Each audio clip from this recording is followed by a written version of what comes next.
Welcome to J is for Justice podcast. If live breaking news and following true crime is your thing, then please consider subscribing to my channel. And if you like what you see in my videos, please consider giving them a thumbs up.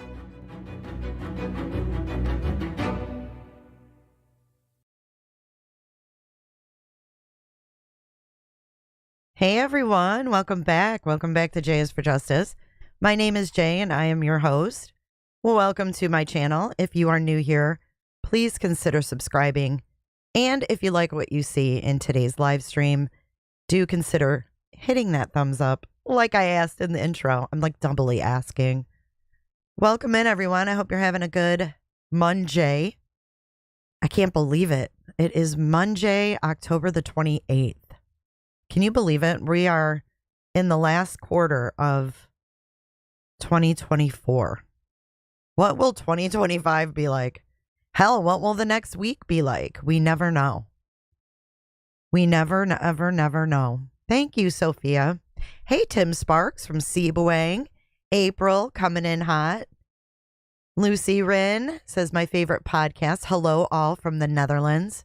Welcome in, Lucy. I love that, the Netherlands. The Netherlands sound like such a beautiful place. Paul Klinker in the house. Oh, the Clinker. How you been, Paul Klink? Paul Klink, you were pinned the other day during my all live stream or my all day stream for a long time. I'm going to the Clinker, the big house. Hopefully you're staying out of the big house.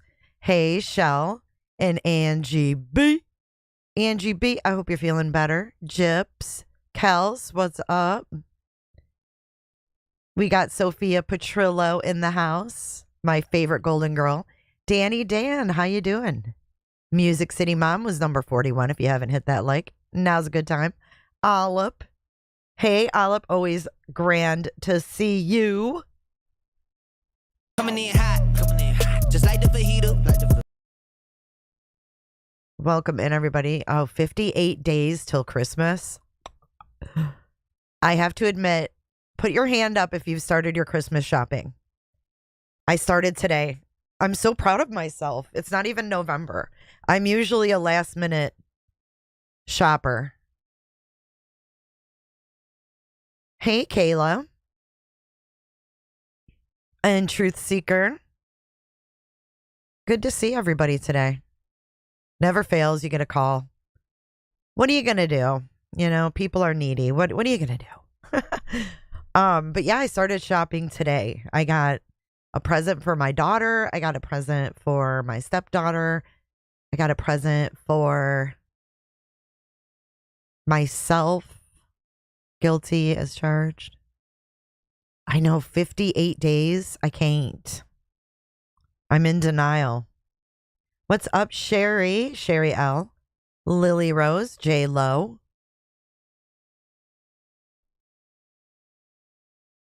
Kathleen, I am so mad about the joke made at the MSG rally. I don't know what that means. Oh, Madison Square Garden. I didn't watch it. Hi, Dreams. Love it. I am making scarves or blankets for everyone on my list. I've been crocheting like a mad woman for months. My daughter crochets Music City, and she's made some really nice blankets. Hey, Rebel. Thanks for joining today.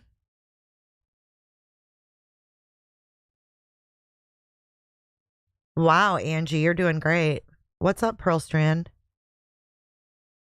Oh, I didn't watch the rally. I'm not big on watching rallies, to be honest. I don't know what was said about Puerto Rico. I can only imagine. Anyways, we don't want to talk politics. We're going to talk something even grosser than politics. If you thought that wasn't possible, look at your screen. Because it's definitely possible. We have the nasty moves of Stephan Stearns.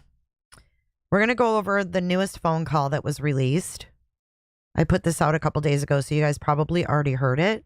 But you haven't heard it with my commentary. So we're going to do that. And then we're going to start going through these documents because I haven't looked at them. We're going to go through them together. Hi, Bunny. Good afternoon. Oh, Stephan's disgusting. He's the most disgusting person on the planet. It's all right, Kathleen. Vents away. Vents away. Oh, I know he's grotesque.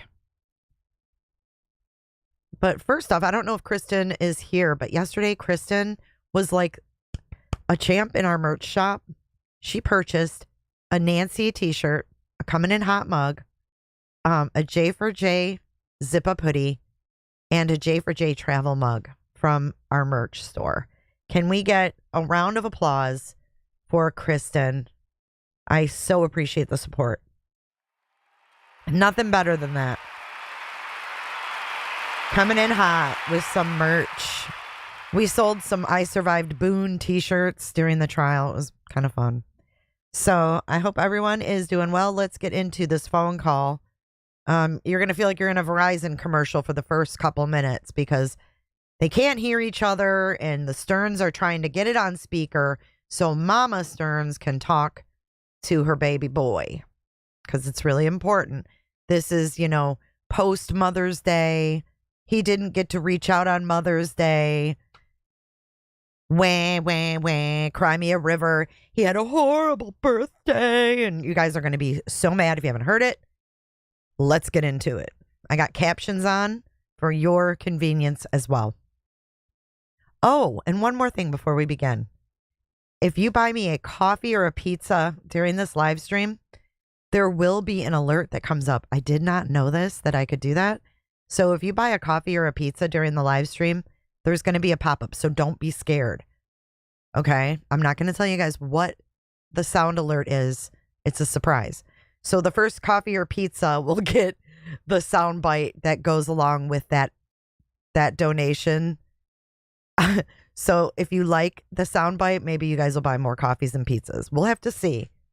You guys might be like, get rid of it. Here we go. Stephan Stearns calling the parental units. Where the hell you been?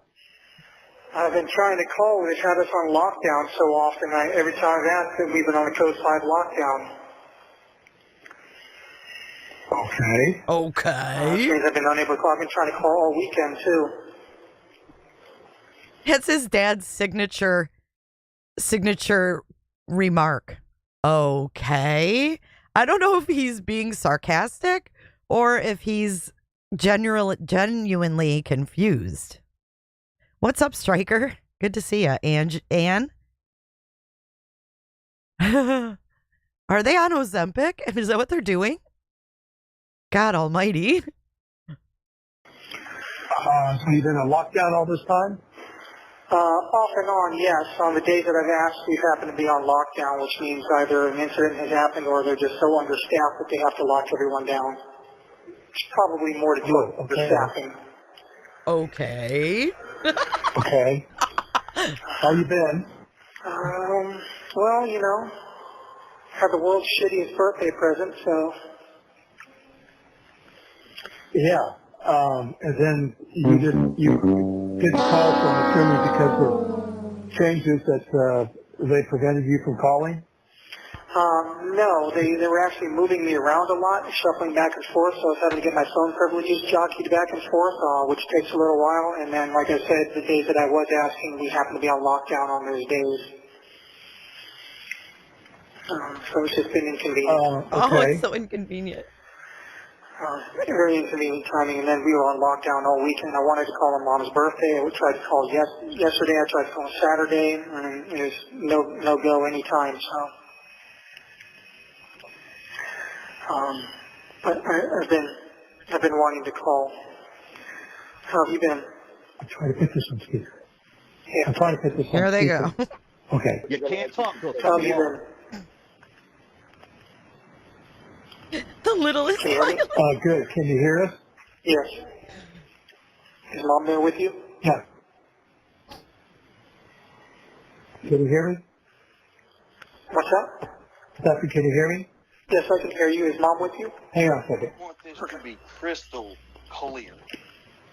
I know he's got nerve to even complain about anything. All right, can you hear me? Yes. Stephan, You can hear me? Yes, can you hear me? Yes. Okay, I got some speaker. Okay. Is Mom there? Yes, Mom's with me now. Hey, Okay. Happy birthday, belated birthday, Mom, and happy belated Mother's Day. Hi, sweetheart. I was so hoping to hear from you. I'm so glad I'm hearing from you now. Yeah, I'm sorry I wasn't able to call you all weekend. They had us on lockdown, so no one was able to do anything. Were you expecting these charges? No. She goes, what The murder charges? Oh, well, you know you're not. Okay. So She goes, what charges? What? He's like, the murder charges. Oh, what? you got Hold blindsided on. by that. The murder charges? Wait, listen. Were you expecting these charges? No. The murder charge. Oh, well, you know you're not. Okay. So you got blindsided by that. Yeah. Obviously, it's not true. I never would have wanted her gone for any reason, so, premeditated first degree is kind of a dick punch. Yeah. No, I was wondering. I would have never wanted her gone for any reason. So the first degree premeditated was kind of a dick punch. I can think of something more that they should do to your dick, and it's not punch it. Maybe snip it. Maybe we should get Lorena Bobbitt in on this issue. John Wayne Bobbitt's penis. What do you think? I think Lorena could take care of that. You won't have to worry about dick punches anymore. Yeah, kind of a dick punch. That's what he said. Hey, Texas. Texas says I wouldn't have answered the phone in the first place. Isn't he a piece of fucking work? The first degree premeditated was kind of a dick punch. Any reason, so, premeditated first degree is kind of a dick punch. Yeah. His dad's no, like, I was yeah. wondering if you had any updates or anything. Nope, we haven't heard a thing. Just, speculation that she's been Hiding put in an institution and hiding in an institution. at her lawyer's request. Yeah. I mean, are you cooperating with police about her participation in any of She's hiding in an institution, and then his mom goes, at her lawyer's request. Hey, Sin. So is that true that she was, in fact, in an institution? this stuff? There's been no opportunity for me to cooperate with anything. As I understand, the police keep saying that I'm uncooperative, but they haven't asked me anything to cooperate with, so whatever that means. So the Hey, Flo. your attorney isn't approaching them and saying my client would like to speak with you? My attorneys are pretty much saying to keep my mouth shut until the trial starts. Well, okay. Okay. I don't know why they were going to wait till the trial, but Okay. I think he means keep your mouth shut and don't tell your parents anything. I don't think he means he's not going to talk to his attorney, Mr. Stearns. Okay. that's their okay. I don't know why they were going to wait till the trial, but that's their business, not mine. They don't want anything to hurt my chances. No, you don't have Yeah, any understand. chances. Okay. Hey, what was Joey's last name? What? Beltry? Joey? Yeah, Beltry. Joey Beltry? Beltry? Beltry. Beltry or Beltry? Beltry with a V, like victory. V. Okay. Like victory.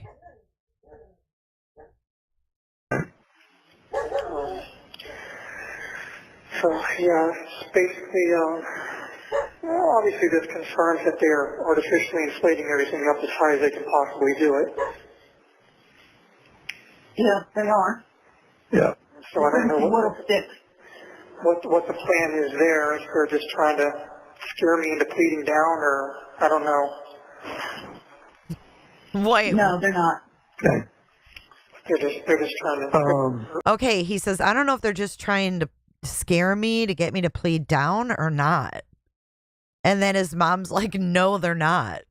What does that mean? Like, I don't think he's going to be offered a plea. Do you? Put a 1 if you think this guy's going to be offered any kind of a plea deal.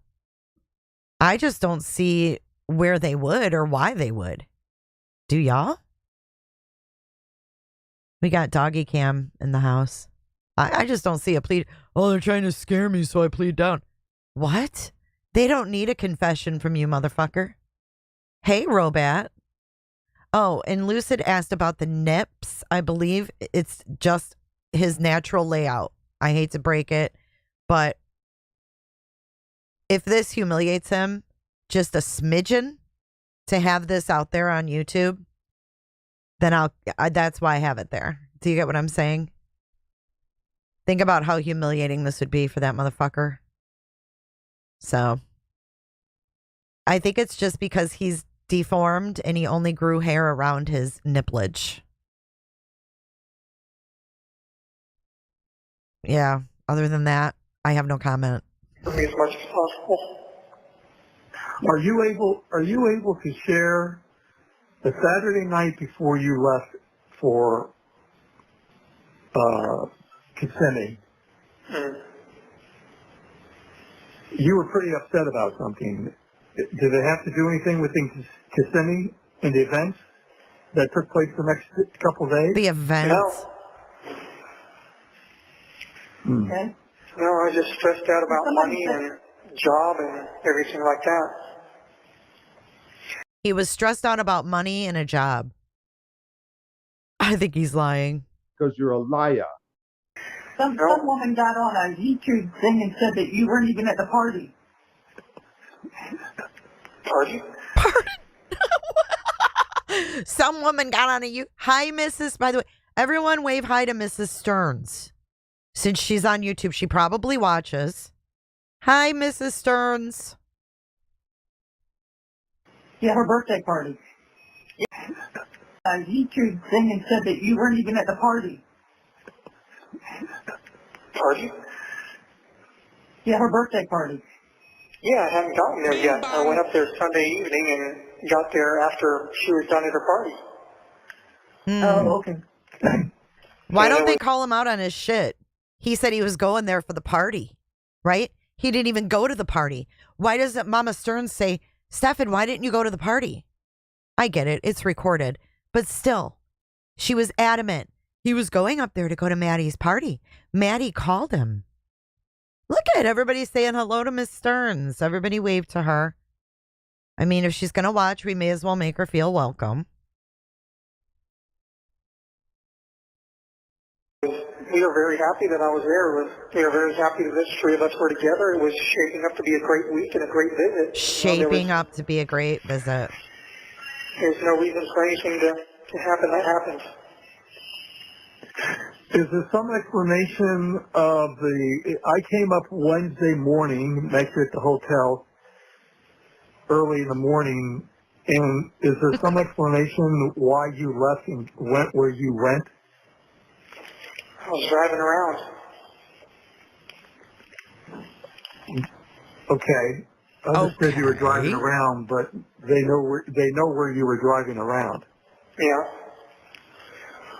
Well, and we know. Okay. I had wanted to grab a few things and get my ducks in a row, kind of prepare myself for whatever was coming, but I couldn't find what I was looking for. What were you looking for, son? Okay. Okay. And then Was I ended that up the just hard kind of drive, driving around son? aimlessly. Okay.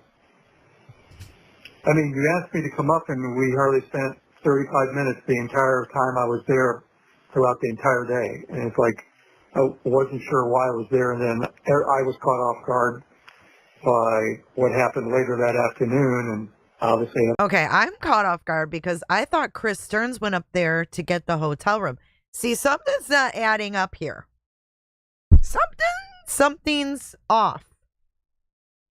Hold up. Wait a minute. Something ain't right. Mr. Stearns said originally he went up there to get the hotel for Jenn and Stephan. He got them a room and got himself a room because they had no money.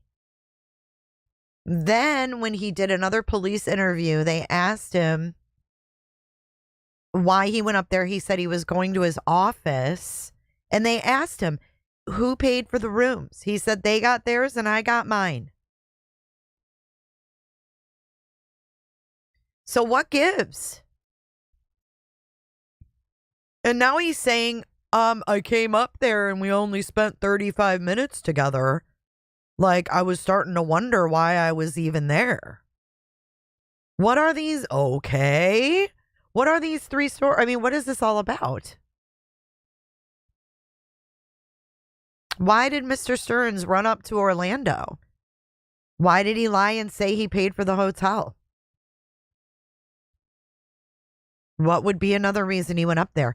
Why did Mr. Stearns find the hard drive and Stephan couldn't find what he needed? Why did Mr. Stearns find 2 flash drives?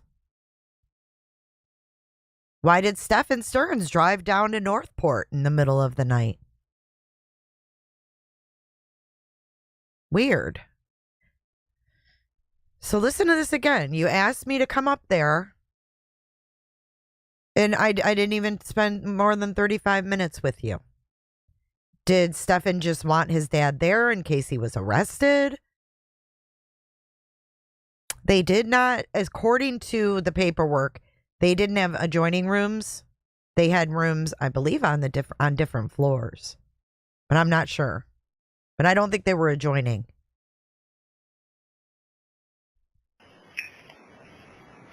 Okay. I mean, you asked me to come up, and we hardly spent 35 minutes the entire time I was there throughout the entire day. And it's like, I wasn't sure why I was there, and then I was caught off guard by what happened later that afternoon, and obviously haven't seen you since. Yeah, well, I just felt like I needed an ally there. Well, I wish you had come to me and talked to me about some stuff, and maybe we could have helped you out in some way, giving you some advice, but certainly under the circumstances, what was later discovered obviously couldn't help you any further than what had already taken place. So, what do you guys think? Stephan said, I thought I needed an ally, so maybe he just wanted his dad up there because he knew what he did, and he probably knew it was a matter of time. The most logical thing would be to have, face up to it and have a conversation with the appropriate authorities or get an attorney or something. But be that as it may. Yeah, well, okay. Yeah. Well, we got a copy of your birth certificate for Sheila Marino and for your case. We're trying to get hospital records from the TBI, but Sarasota Memorial says you were never a patient there, so that was ridiculous because we know you were. Yeah. And were you able to find my Social Security card? Yes. Good. I presume it was probably in that mouse toy box with everything? I don't know. No, it wasn't. No, I don't recall where it was, but it wasn't. Okay. It wasn't there, but. I don't remember if you had confirmed or not. Were you able to find my watch? No, we weren't. Yeah. So there was no popcorn box. Were you able to find my watch? So he's worried about a watch. What the hell is he worried about a watch for? And he thinks he's going to need a Social Security card in the future. He ain't going to need shit. Yeah. Silver mouse we already had the Social Security card, so why did you think we needed? I already knew your number. Why did you think we need to find the card? Just in case I was going to need it in the future. You won't. Okay. Well, we have that. How long I'm going to be? I could have sworn he said mouse toy box. Thank you. I heard that too. Do we need to go back? What is a mouse toy box? Because she goes, there's no popcorn box. Listen again. There was no popcorn box. Little silver mouse we already toy. had your social security card, so why? Little silver mouse toy? She says there's no popcorn box. And then he says a little silver mouse toy. Yep, all he needs is a pillow and a blanket. You're right. A nice scratchy blanket, Texas. Little silver mouse we already toy. had your social. A little what the dude, is this guy a grown up? I'm failing to understand. Little silver mouse we already toy. had your social security card, so why did you think we need to? I already knew your number. I don't. Why did you think we need to find the card? Just in case I was going to need it in the future. You won't. You won't. Okay. Well, we have that. How long I'm going to be here, if or when I'll ever be released, or if you guys are going to be around at that point. But birth certificate, social security card might be things I'll need in that case.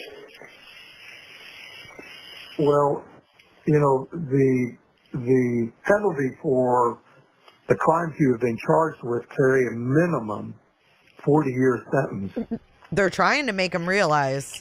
So obviously we're going to be gone. Rick will be gone. We'll all be gone. I mean, we're sad about that, obviously, because there won't be anybody here for you when you come out. Yeah, and I'll be lucky if I have another 40 years left in me either, so. Yeah. I mean, I guess everything sticks. I wish there was a way that, you and I can have a conversation, all of us could have a conversation to understand. Oh, I'm sure you do. I'm sure you do. But see, they're going to say here, they know it's recorded. And what's taken place, how this came about, how you arrived here, because it would help us better understand the situation, because we're at a loss for understanding how all this came about. I mean, I would die if Stephan Stern said, well, Dad, let's talk about poo. This all started with poo and Mom finding pornography. Poo and Hustlers. Just totally baffled. Well, I didn't start it. Okay. I didn't start it. What does that mean? Put a 1 if you think it means Jen. Put a 2 if you think he's blaming the victim, Maddie. Listen to that again. He says, I want to know just where all this started. And he says, I didn't start it. How all this came about. I mean, we're just totally baffled. Well, I didn't start it.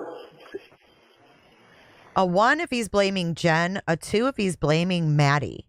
And making it seem like Maddie started it. Because I feel like he's blaming the victim. I don't think he's setting up Jen. But his parents think he's talking about Jen. I mean, a lot of you guys think 2. Some of you think 1. I know some people think he's talking about Jen. But I think that he's blaming the victim. Like she did something to want that. She like made him aware that she wanted whatever he was doing. Do you get what I'm saying? I think he's that sick.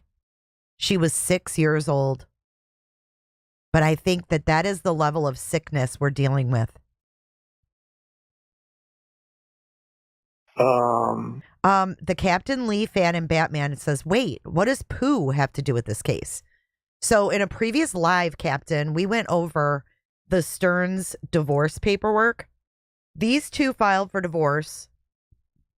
Or I'm sorry, she filed for divorce years ago when Stephan was, I believe, don't mark my words on this, but I believe he was around 8 or 9. And the mom put in the divorce paperwork, which they never went through with the divorce, but the filing was there. And she said that Mr. Stearns came to her attention that he had a mistress named, and he nicknamed her Pooh. And she found things between him and Pooh. And I don't know if it's Pooh or Poo. But maybe he's blaming both Jenn and Madeline. But then again, maybe he's saying, well, Jenn, put me in a bad position where, I was subjected to this. Meaning, like, I could not help it.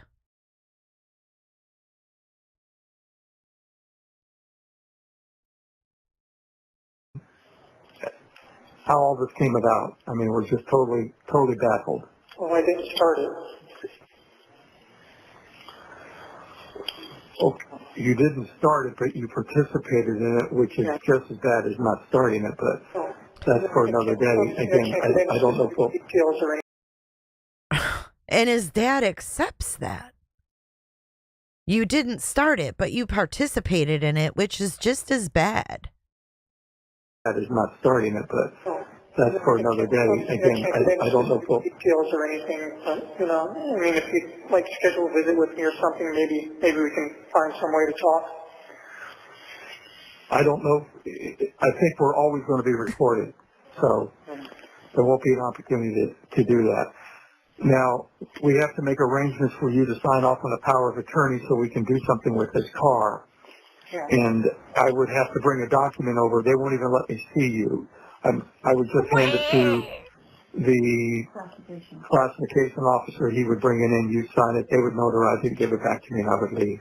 Okay. I think I just got the 1 minute warning. Okay. So yeah. Give them whatever you need, and I'll sign whatever I need to sign. In the meantime, I'll try to call back in the next couple of days and we'll talk some more. If you wouldn't mind putting a little more money in my commissary as well. McNo. All right, I can't do much stuff because we are really, when I say dead ass broke, I mean dead ass broke, but I'll do what I can. Okay, I appreciate it. That could change, but right now, for the next 30 days, we are definitely in lockdown. Yeah, I understand. Okay, all right. Maybe I'll try to get over there within the week to get the POA taken care of. Okay. There's a 15-minute cooldown before I can call back. I'll see if I can call back again. If not, I'll try to call back in the next couple of days. Okay. Thank you. All right. Okay. All right. I love you. Bye. Bye. Notice there was no I love you back. I don't know if they felt rushed or what. I know the nipple. The nipples are absolutely disgusting. So deadass broke. Let's talk about that. For commissary, how much do you, expect to be put on your books? You can get some snacks for, a few bucks. I mean, he even has, need I say, a pedo that has put money on his books. Yeah, there was no I love you too. And it sounds like they're trying to get him to realize, dude, you're not getting out. We're trying to get affairs in order. No, I don't think they're dead ass broke either. Yeah, like $40. But that was what it's for. They're like, he's just calling to get money. Hazel Eyes says, I had $50 a week put in mine, which isn't much.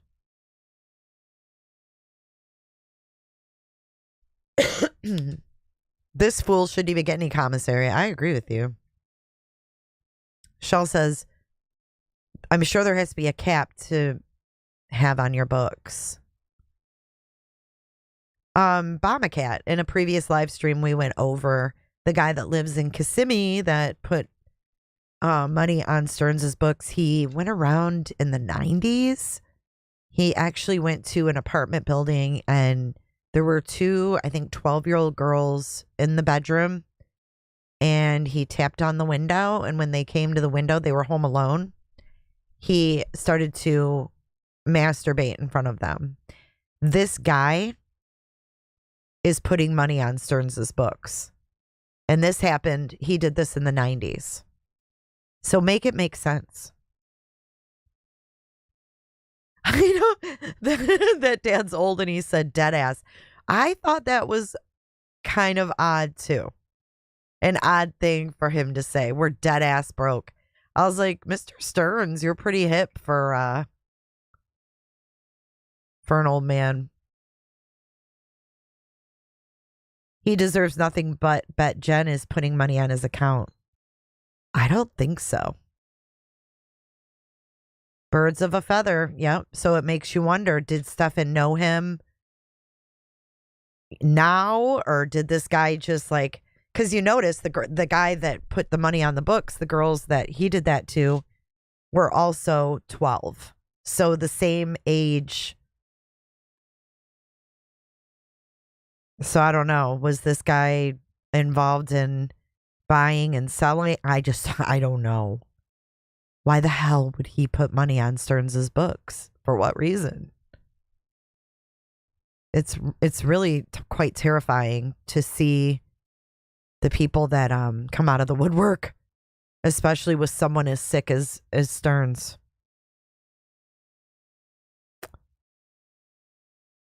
Any word from Jenn? Nada. Mm-mm. But they said in this call that they thought she was in an institution. So let's switch gears over to these latest documents. So I hope you guys don't mind that we're just going to go through these. I don't know what's in them. We're looking at them together for the first time. So I figured we could just walk through these and see what they are and see how far we get with them. There's 501 pages. And I want to give a shout out to Plunder and the Docket for requesting these documents and sharing them after they get them. I really appreciate it. And you guys should too. All right, so let's start here just at the very top. These are dated 5/6, but it says Stearns. What's the name of this one? Hold up. There's 3 things I have. Now, there's the call log, but everyone that he called is redacted, so it's boring. This is Stearns homicide redaction. That's what this says. So we're just going to go through these and see what's on here.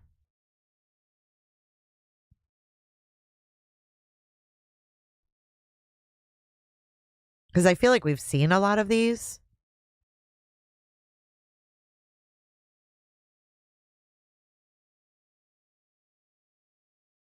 Additional name list.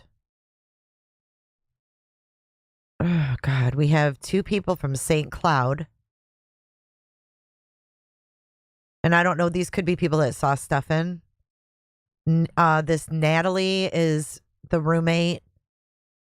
Walter. Some of these people could have seen him that day. This is Stephan's friend from Port Charlotte. So I don't know who these St. Cloud people all are. There's 3 of them.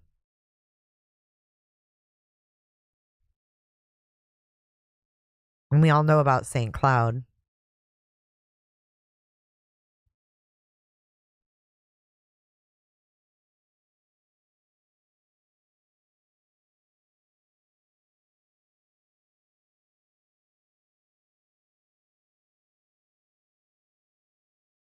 See, I wonder if we've read this. No, we haven't. Okay. On 2/27/2024 at approximately 23:55 hours, Officer Clark responded to blank in reference to an attempt to locate in reference to a missing juvenile case. Officer Clark was informed that blank was Madeline was reported missing due to her last known location being Hunters Creek Middle School, where she was reportedly dropped off. Officer Clark was requested to make contact with the family and advise if Madeline returned home. Officer Clark spoke with Jennifer Soto, Madeline's mother, and Stephan Stearns, Jenn's boyfriend, who provided an initial statement regarding the circumstances. See report for further information. As detectives continued their investigation, evidence of sexual battery that occurred at the residence in Kissimmee was identified. Officer Clark's initial report was utilized to document and charge the sexual battery investigation. On 2/29/24, an arrest warrant was signed and entered for Stephan for sexual battery. On 3/1/2024, continued investigation by the Orange County Sheriff's Office in conjunction with the Kissimmee Police Department identified that Madeline was likely the victim of a homicide and that Stephan Stearns was the suspect. It was also believed this homicide likely occurred at the Kissimmee home. This separate case number was generated on 3/1 to document the Kissimmee Police Department's investigation into the homicide. A more thorough investigative narrative by lead investigator Detective Morris will follow. So hopefully that's in here. Okay, here is a supplemental. On March 2nd, at approximately 12:22, Officer Angelo was dispatched to make a phone call for additional information. I made contact with the caller, James Carpenter, over the phone, who stated he had surveillance video of his parents' residence on Hickory Tree Road in St. Cloud. So this is the guy who saw Stephan's car. James stated the video was showing a silver sedan going westbound. And then James uploaded that video to evidence.com.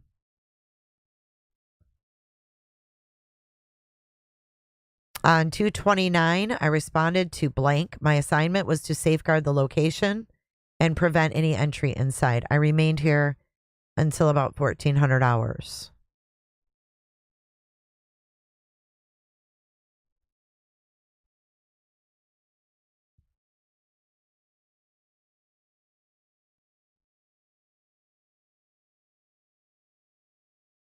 Okay, so then they did a photo lineup to Thomas, the guy that called in with the surveillance.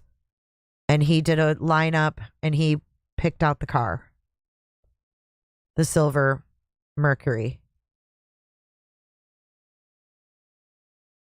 This is all of the people they went to in the apartments, in the Venetian Bay apartments, and knocked on all these doors. And some didn't answer. Some didn't know who they were. Some of them had Ring camera, but I don't know if anything came of any of that. None of these people reported anything.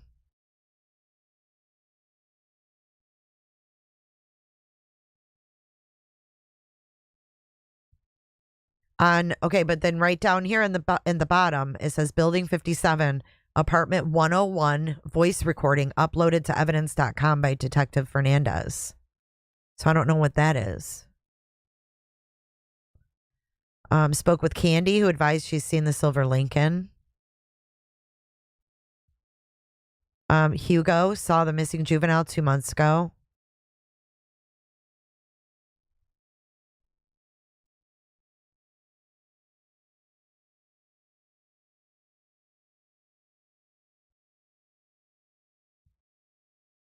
I feel like we've read all these. What am I missing here that's new? That's the question. Oh, okay. We're going to get to the good stuff. All right, hold up. I think these are repetitive, so I don't think we need to read all these. We're going to get into some evidence. Okay, it gets better. It gets better.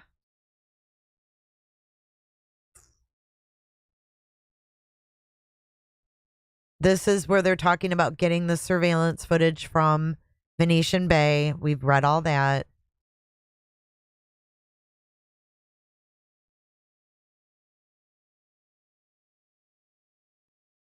This is when Jen came back to get her medication. We've read all that. Let's get to the good stuff.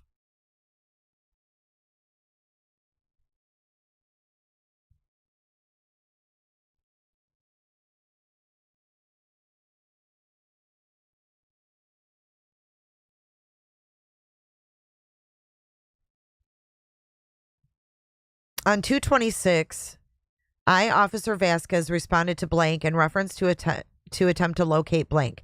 Orange County Sheriff's Office wanted me to check the home of blank to see if she'd return home. Upon my arrival, I spoke to the leaseholder and roommate of blank, of Madeline's mother, who advised blank has not yet returned home.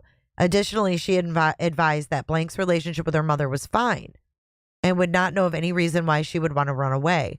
She advised that blank and her daughter lived downstairs and granted me permission to search the home. I did not observe any signs of a possible struggle or any reasons to raise suspicions.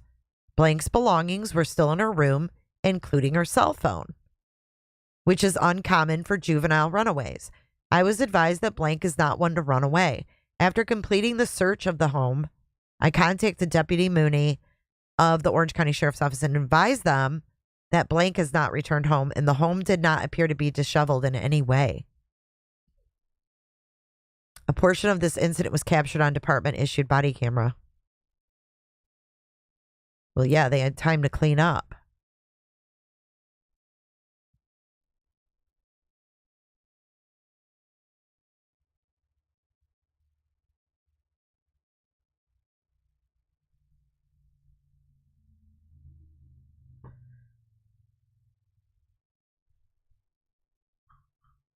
I'm trying to get to the good stuff, guys.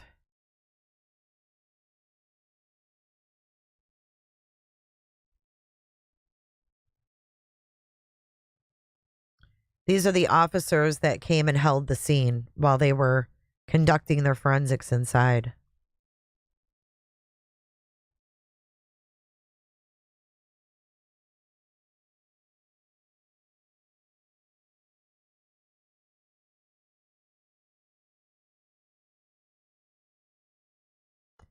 Here's a couple more witnesses. On 3/4/24 at 9:30, I went to 6990 East Erlo Bronson Parkway, 7-Eleven in St. Cloud, in reference to a tip advising that an employee possibly observed the suspect on 2/26. I spoke to the employee, Brittany, who provided me with a verbal statement summarizing to the following. On 2/26, an unknown what time, Brittany was assisting at the cash register when she observed a subject wearing a white T-shirt paying for $20 of gas. The subject then left the business. Later on in the week, she observed the news and saw that a suspect was arrested in reference to the juvenile's disappearance and noticed that the suspect arrested was the same suspect that was in the business buying gas. Brittany was not able to provide much detail about the suspect, time the suspect was inside the business, or what type of vehicle. The interview was audio recorded and uploaded. Brittany and I went through surveillance video from that date, but we were unable to locate the suspect. Brittany printed out transactions and couldn't find the transaction. Weird.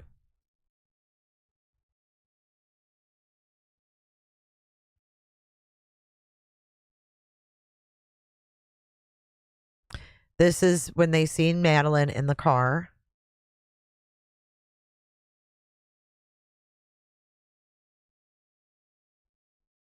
This is the timeline of Stephan Stern's car.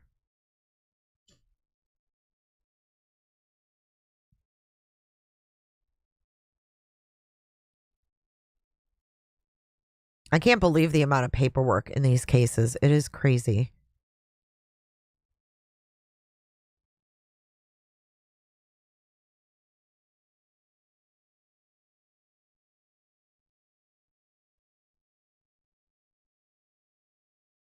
Here's a map of Hickory Trail in St. Cloud when they were tracking him. Here's a Fitbit. Here we go. Here's some police warrants. A Fitbit account, which, judging by the moves, it doesn't look like he is too interested in being fit, if you know what I mean. No, I have not. One eye open. And sorry, I haven't been reading chat. I'm kind of focusing on this. Thank you for being here, though, guys. I will catch up on chat in just a few minutes. I want to get to the good parts of this document so we can get into it finally. A Fitbit account belonging to Stephan Stearns, sustanet at Gmail, with an IMEI and a phone number of the following. So they want all his content, subscriber information, smart track activities, and location histories.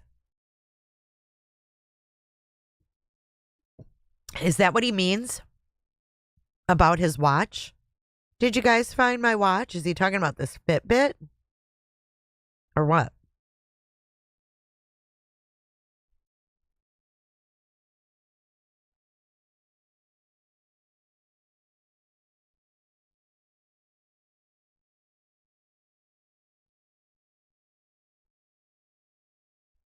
It says here that your detective, Mark Morris, has the responsibility of responding to and investigating crimes to include, but not limited to, homicides, SA, child abuse, neglect, robbery, fraud, and burglary.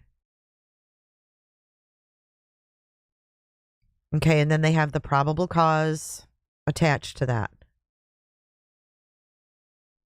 During the investigation, it was discovered that Stephan Stearns had several files of child SA material on his cell, and the images were backed up to his Google account, sustanet at Gmail. A search was lawfully executed on the Google account. Upon reviewing the contents of Stephan's Google account, it was discovered he subscribed to Fitbit Premium. Who paid for that? Who paid for all this shit for him? This application tracks health along with movements. Oh, while reviewing security footage of areas where Stephan is seen on camera, Stephan is wearing a device on his wrist that resembles a Fitbit.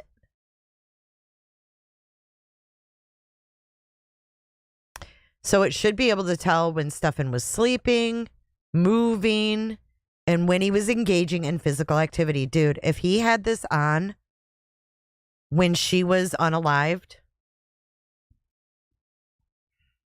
what would it show? Heart rate? Movements? All of the above?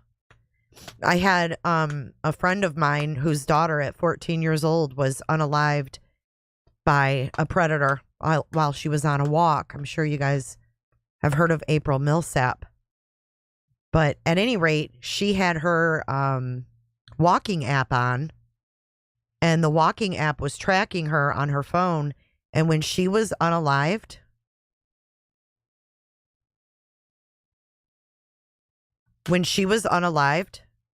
you could see the movement on the walking app.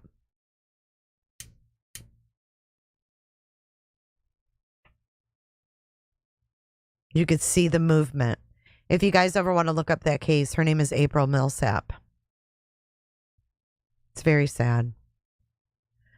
But I think that you'll get, if you'll be able to tell a lot from that. Page 168. We'll get there. Right now, I haven't seen these search warrants.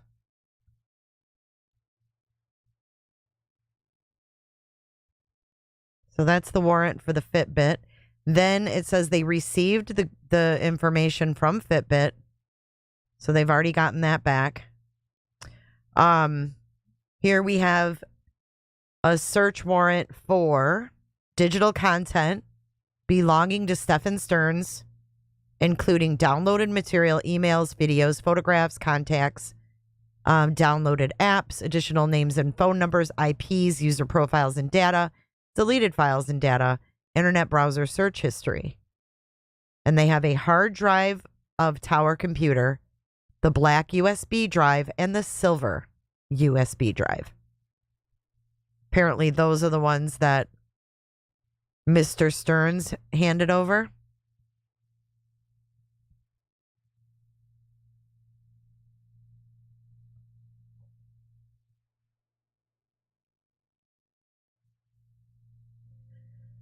I know. Thanks, guys. Thanks, Sarah. It was awful.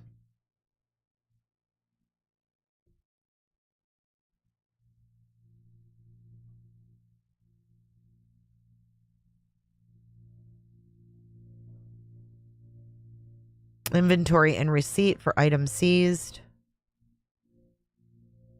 Here is the search warrant for Apple. They're looking for everything. Let's see if Apple responded right away.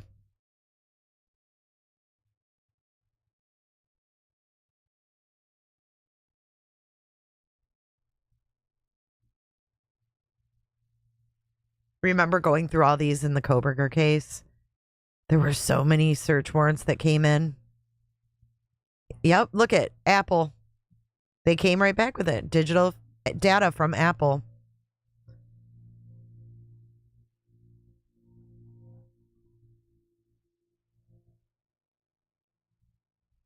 Emergency warrant.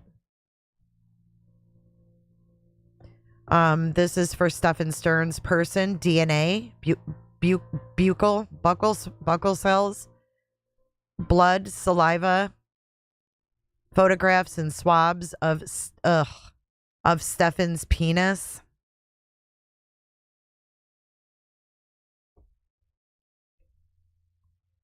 Clothing worn by Stephan.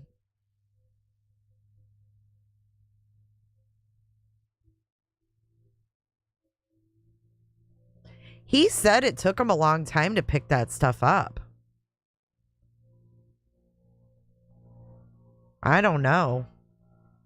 I mean, they had him in their hands. He said it took him a few weeks.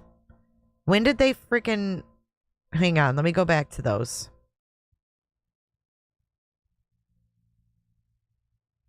Because you're right about that. He said he had him for a few weeks. He's like, they never came and got him for weeks.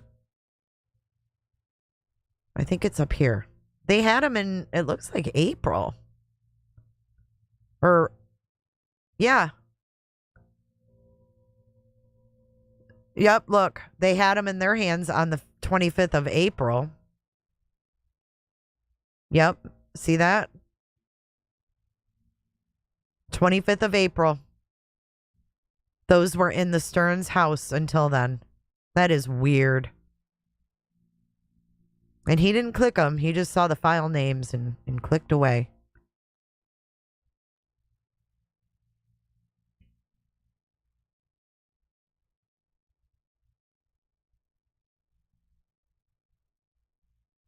Okay, let's get caught up here. We have the DNA and all of that. Request to seal.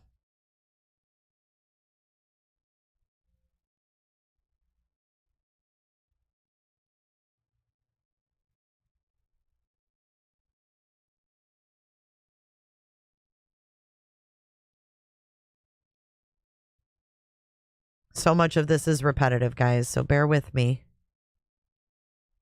Bear with my ass.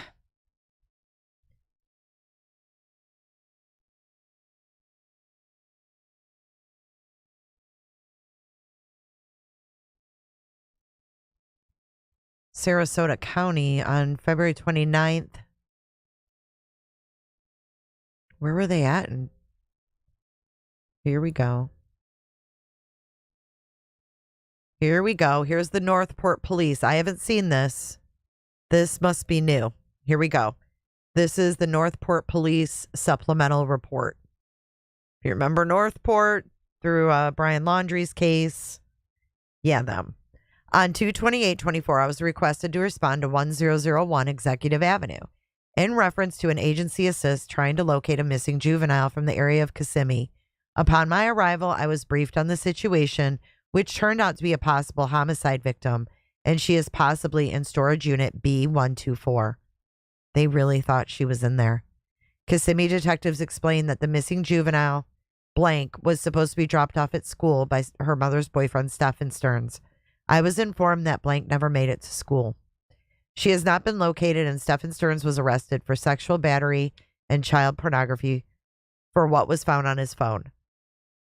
Further investigation revealed Stephan may have come to Northport, where his parents live, and entered into his father's storage facility on 2/28/24. It was believed, thanks Flo, it was believed that Stephan may have been in his father's storage unit, and the Kissimmee detectives explained to us that someone used the father's code to get in. And the father... Thanks for the coffee. Who did it? Dupsy Daisy. Thank you so much. It scared the shit out of me. Thank you for the coffee and pizza, Dupsy.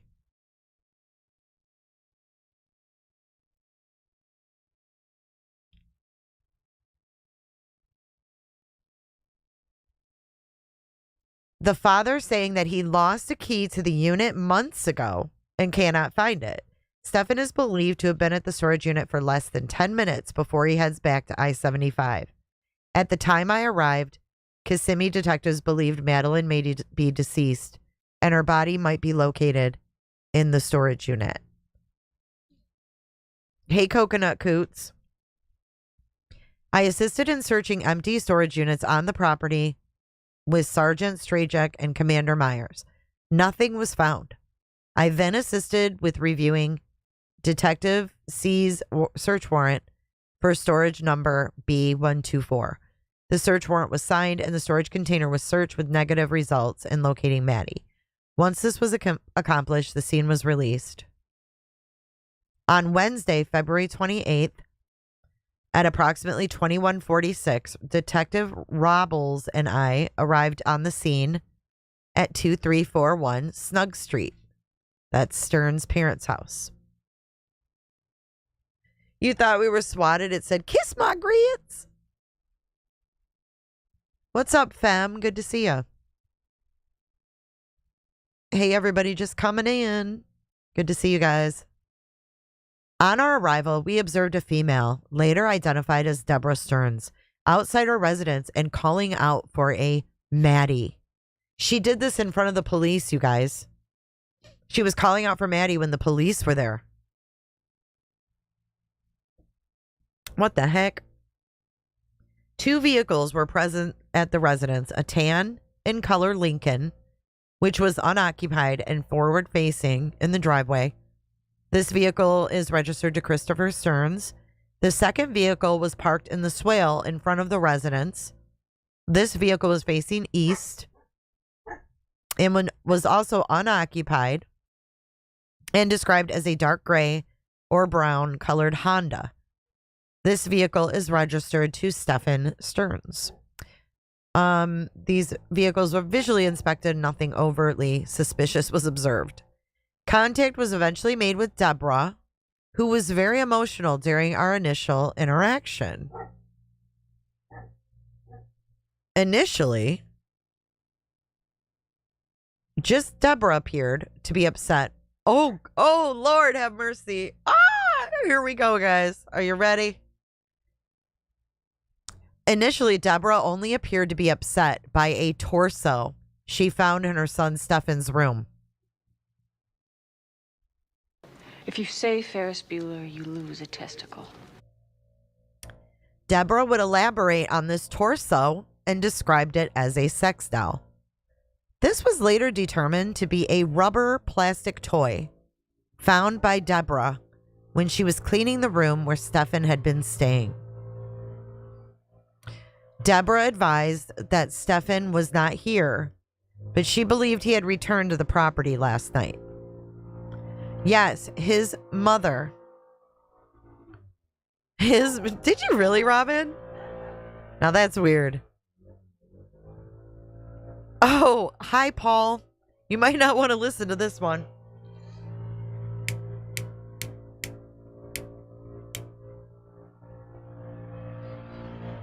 I'm sorry, they are finally cutting grass. Since before Milton, so this is... Right, they said she was only upset at first. Hey, Butter. You haven't missed much, Butter. We've been scrolling most of the time.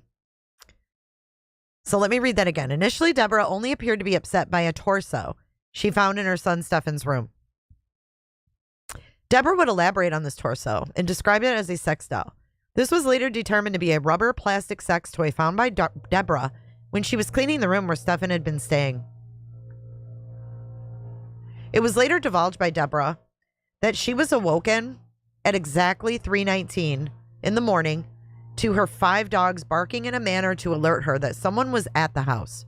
Deborah's husband, Christopher Stearns, was not home last night, as he had ventured to Orange County at approximately 2300 hours to assist their son, Stephan Stearns, with a recent housing crisis. This is what she told the cops. Yeah, stay in, butter. You didn't miss much. She said that he had a recent housing crisis, and that's why Christopher went up there. Deborah believed that if Stephan returned to their residence, that he either returned to collect his firearms or for cash that was kept within the home by her and Christopher. Deborah advised that she retrieved and secured 2 handguns and a rifle from Stephan's room and secured them inside her bedroom last evening. Deborah permitted us entry into her residence to conduct a security sweep of the home. Nothing of evidentiary value was observed, and the room where Stephan resided was photographed. The 28 digital images were later uploaded to evidence.com. Deborah would later disclose that she and Christopher are aware of the allegations against their son, Stephan, and that Christopher is currently being interviewed by the agency investigating the allegations. Deborah expressed her disgust at the crimes her son is alleged to have committed and is hoping that Madeline's found alive.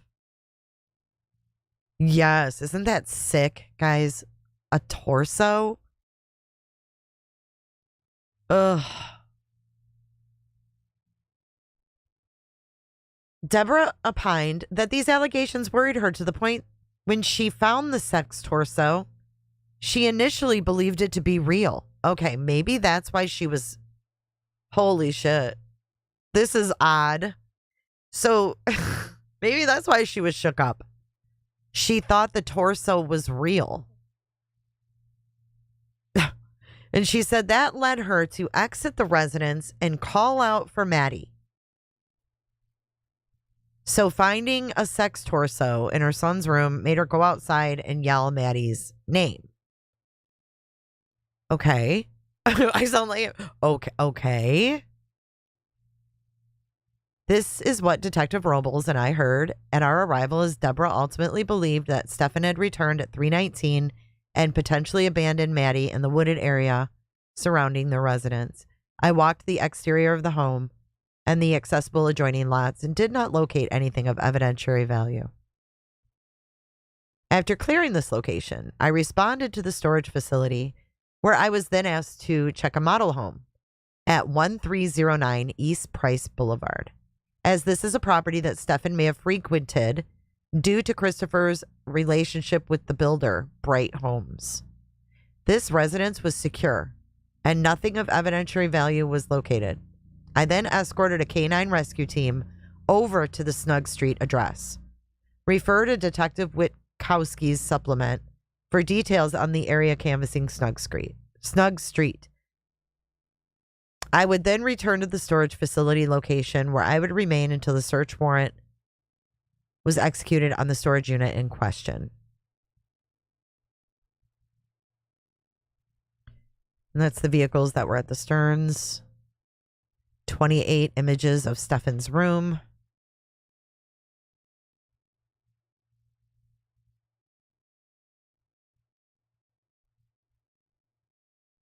Okay, so this is about going to the storage unit and getting in, the manager that let them in.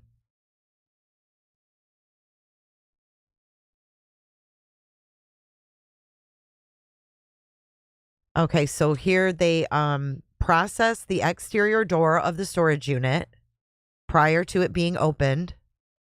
The evidence sought in the search warrant included the victim and or clothing she was wearing, photographs of the scene or any other evidence, implements or devices relating to the subject matter of this warrant. The scene I responded to was a gated storage facility located on the south side of Executive Avenue, just west of North Toledo Blade Boulevard. The weather was mostly cloudy and 63. Overall photographs were taken to document the location and condition of the scene as I found it. A visual examination of the scene revealed that B124 was secured with a locked overhead door. The storage unit lock, rope cord, and handle and metal handle were swabbed for potential biological evidence. Using sterile latent fingerprint brushes and sterile black fingerprint powder, the exterior of the overhead door was processed for latent fingerprint evidence. Be interesting to see if Stephan's fingerprints were actually on this door.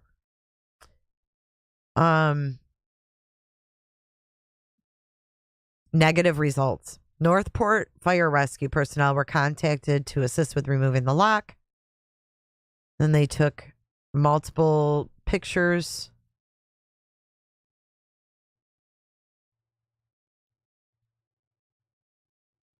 "69 photographs of the storage unit.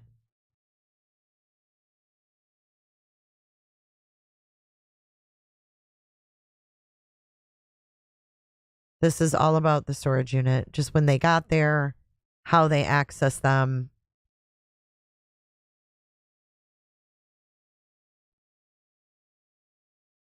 Okay, right here this is important. I mean, kind of, if you take the dog sniff.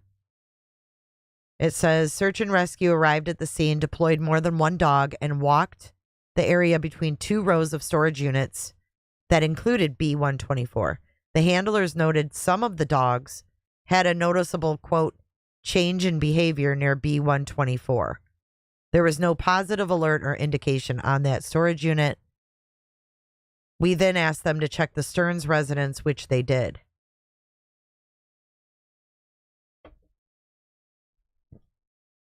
What does change in behavior mean? You know, that's so up in the air. I wonder where not to be gross or anything, but I wonder where that torso was, that if she went in there, she saw that and thought it was real.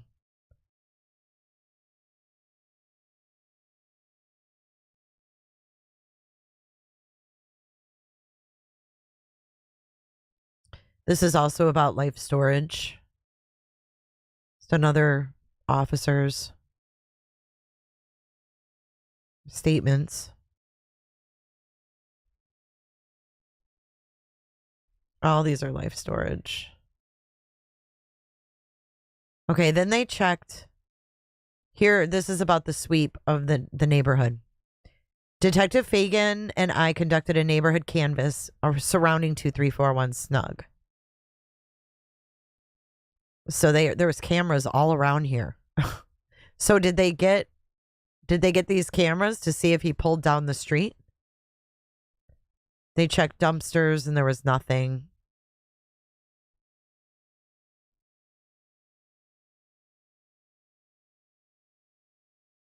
Okay, here's some timeline stuff. So Christopher Stearns Storage, he disclosed the computer system periodically and randomly conducts checks to validate their account. Dennis provided a computer printout of Christopher's account from 1/1 to present, which showed Christopher's access code was used twice, on 1/31 at 8:55 and again at 9:01. The only other time Christopher's access code was utilized was on 2/16 at 18:11 and again on the same day at 18:13. Christopher's access code was not used as previously thought. However, this information was not known at the time of the lawfully requested and executed search warrant. What? So his code was never used, but they're saying that they didn't know this until after they executed the search warrant. And Dennis also provided a list for all users who had accessed the storage facility on 3/28. Why would we want it on 3/28? I think they mean 2/28.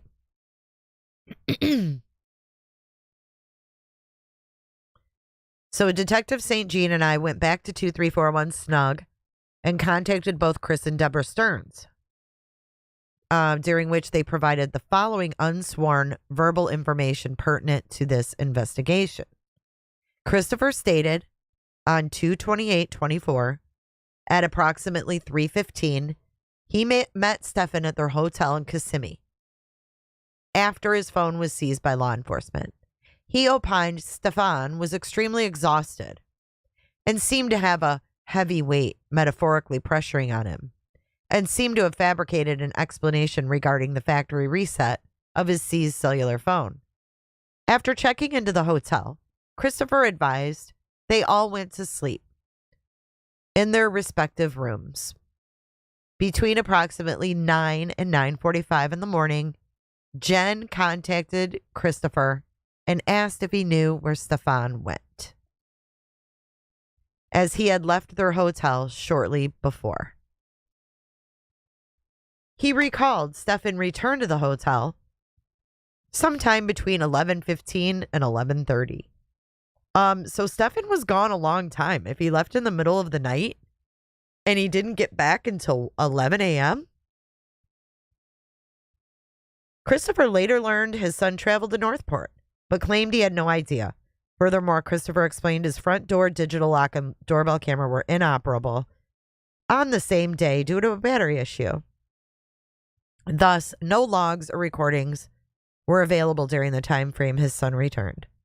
During the interview, Christopher received a phone call from another law enforcement agency wherein they alerted him Madeline's body had been recovered. So the cops were there and they called some other agency, called Christopher Stearns and said, her body's been located and she is deceased. Now let's see how he acted.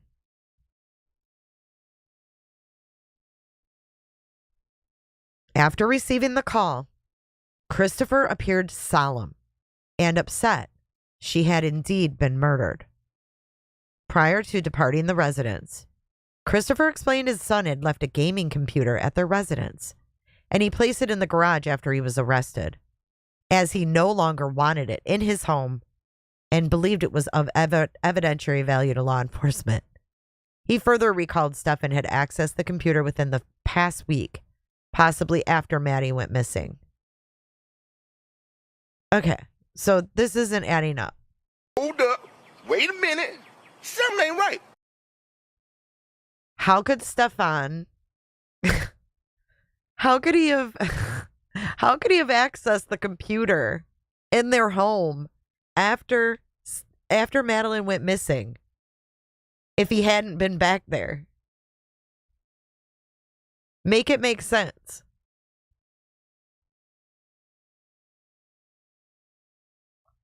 Read what again? During the interview, Christopher received a phone call from another law enforcement agency wherein they alerted him that Maddie's body had been recovered. After receiving the call, Christopher appeared solemn and upset that she had been murdered. Prior to departing the residence, Christopher explained his son had left a gaming computer at their residence. He placed it in the garage after he was arrested, as he no longer wanted it in his home and believed it was of evidentiary value to law enforcement. He further recalled Stephan had accessed the computer within the past week, possibly after Madeline went missing.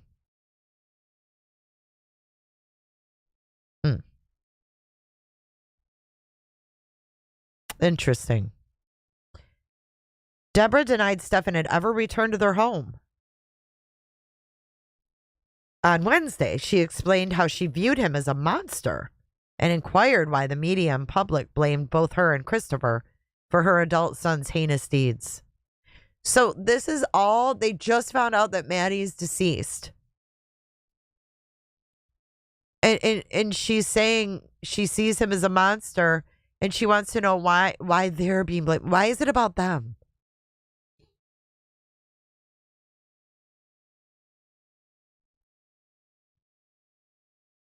She explained that she was calling the victim's name Maddie outside on Wednesday and the chance her son had brought her back to Northport after she learned he had allegedly returned. What?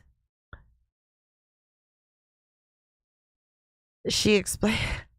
Okay, but earlier they just said that she was outside calling her name because she found the sex torso. So which is it?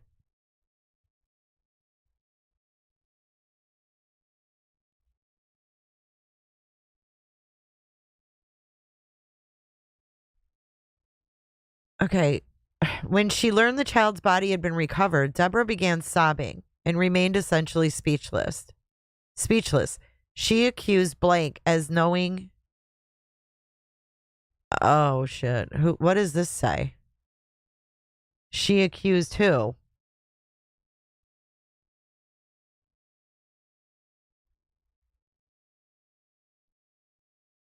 Maybe Jen, as knowing Madeline was raped for years before she was subsequently murdered.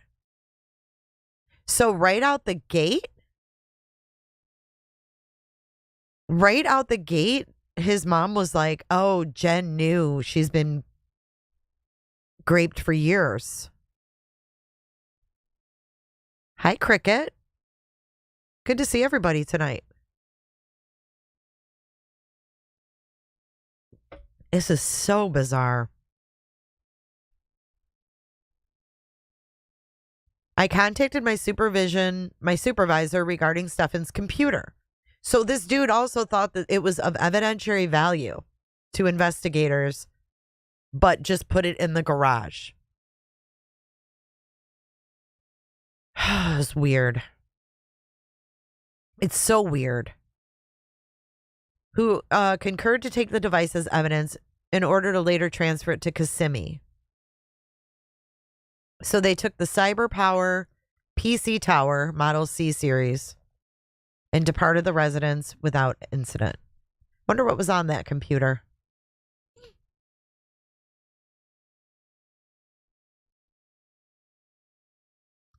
They recovered this. This was on 3/1. He had it in the garage on March 1st.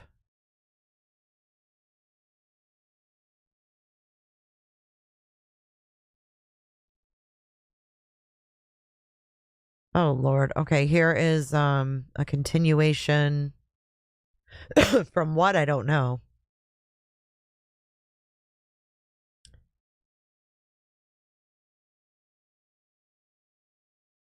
Oh, this is about the storage unit again.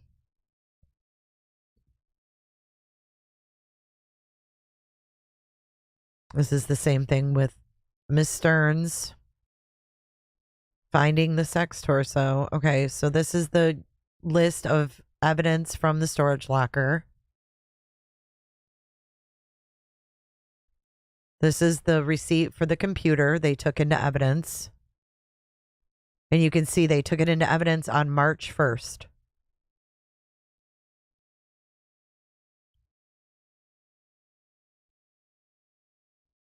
See, it says additional comments taken from garage. And this is their chain of custody.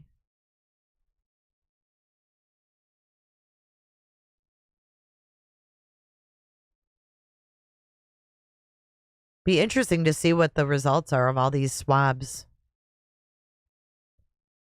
Here is the Northport activity and them being called out to the house.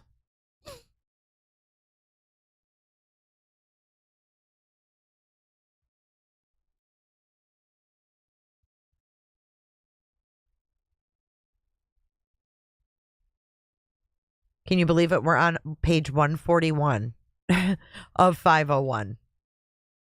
Thank you guys for being here.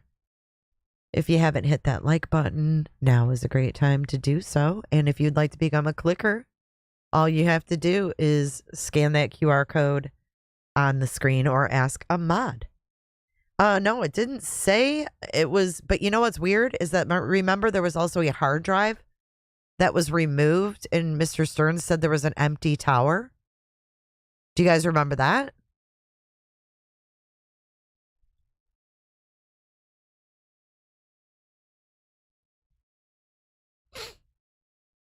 So this is all the people that went to the Stearns home, the dogs, dog handlers. What is this all about? Oh, this is the unit activity at the storage unit. See, on Wednesday, January 21st, Chris Stearns was there for a few minutes. And then on Friday, February 16th, there was another 2-minute visit. So they had no code used. So what does that even mean? Why did they, I mean, what happened at the storage unit? If anything. Okay, so now we have a timeline and a legend. What are we going to be looking at here? Oh, we've seen these too. Stephan is seen on the camera. These are all these are redacted because Maddie is probably seen in these pictures. So on February 26th, this is the timeline here. 7:30 a.m. This is what we've been waiting for. Before we get into this actual timeline, let me go grab something. I'll be right back in 2 seconds. And we will start with 7:30 a.m. where he is seen in the complex. Horrible.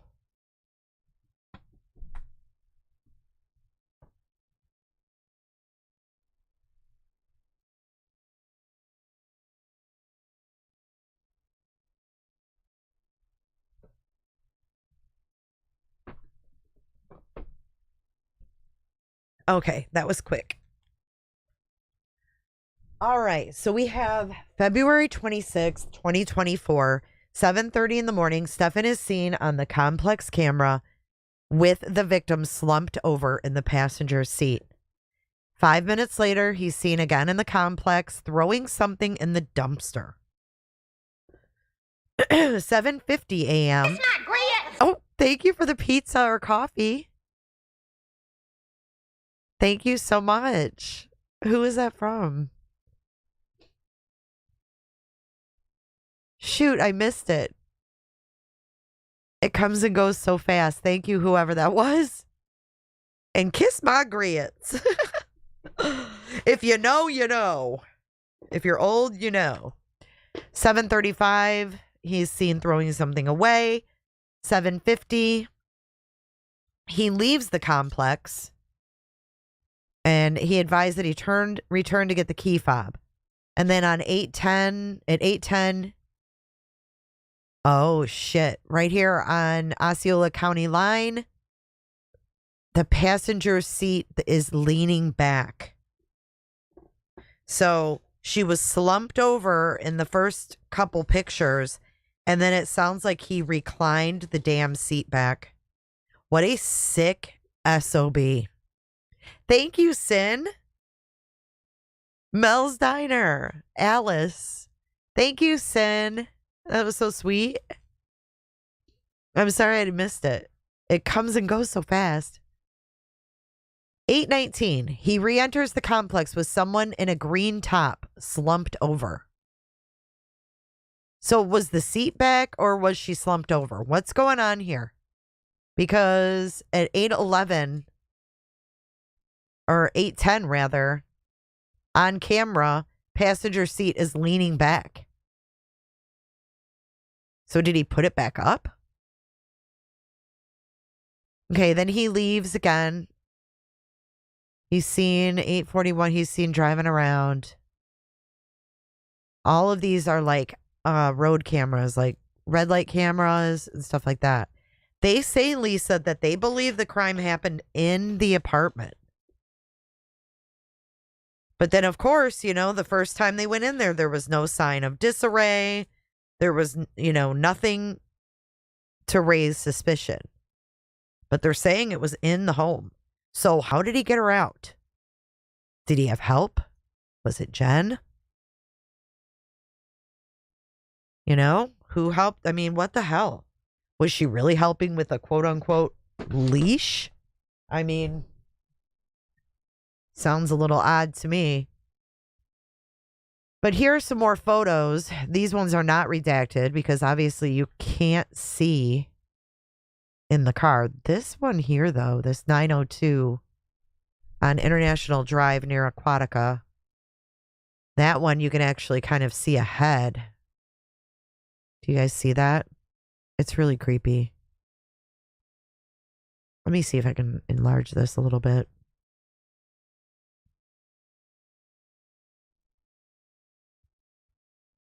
Just so you guys can get a better look at these.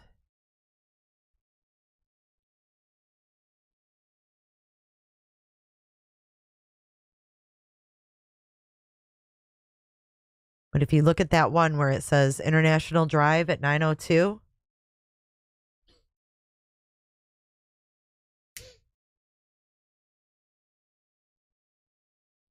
it's so eerie, man. This guy's a monster. And then this one here, this 9:02.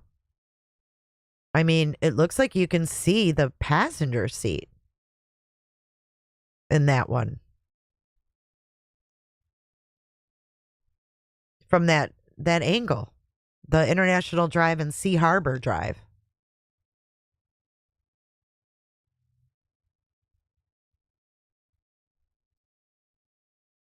But they're saying that she was unalived in the apartment. So here's another one that's redacted right in that area.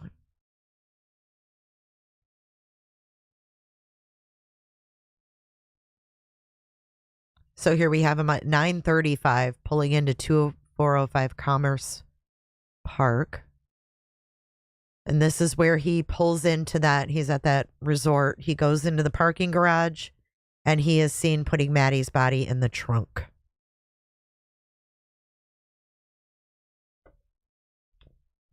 Nikki, that's a really good point. If you were asleep in the car, it would have leaned towards the door. She was leaning on him. But how? If he had the seat reclined back? Well, it obviously wasn't working out for him having her in the front seat, because by 9:35, he was like, I got to put her in the trunk. So at 9:35, Madeline goes from the front seat to the trunk of the car. And he's driving around with her in the trunk now.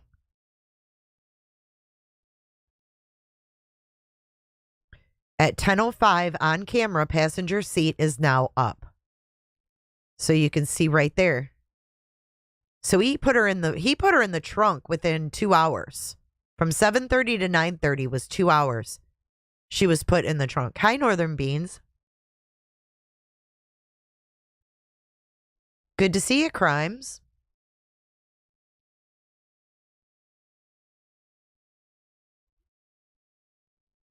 And then at 10:17, he makes an outgoing call.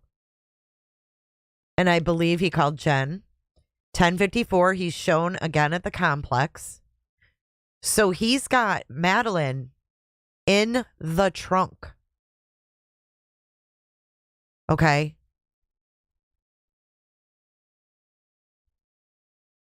He put her in the trunk, and now he's driving around with her in the trunk. He goes back to the complex. Now the question is, did Jenn know that she was in that trunk? At 11:02, he makes another call for 48 seconds. The one at 10:17 was for 8 minutes. He makes another call at 11:02. At 11:03, the phone starts moving from the apartment. At 11:22, he's in the smoke shop.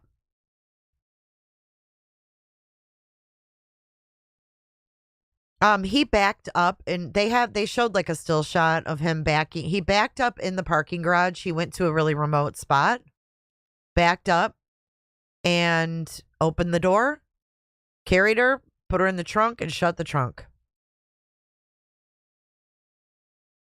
I'm not sure how he got her out. Jenn said that he woke her up in the morning and she helped him get the dog on the leash. What does that mean? So he goes to the smoke shop at 2:22. They said that she passed at home, is what these documents say. He's in a different shirt. At 11:48, he goes home, he says to hang out. Y'all, she's in the trunk. He went home, parked that car, went inside to quote unquote hang out. And then 20 minutes later, 15 minutes later, his phone is reset.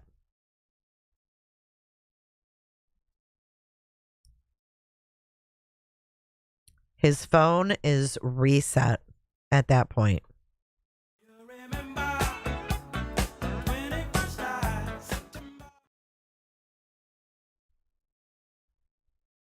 And we know that he did that right in Jenn's bedroom. She said it herself. She was like, he came in my room and he was sitting at my computer desk. And they're like, what was he doing? Playing on his phone?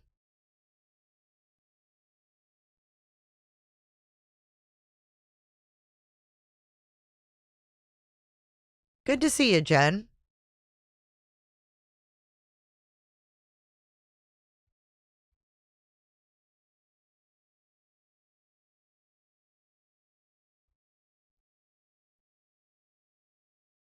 Okay, so he resets the phone at 12:12. At 12:49, he's seen driving around again. 12:51, he's on 192. 1 o'clock, he's on 192 in Billbeck.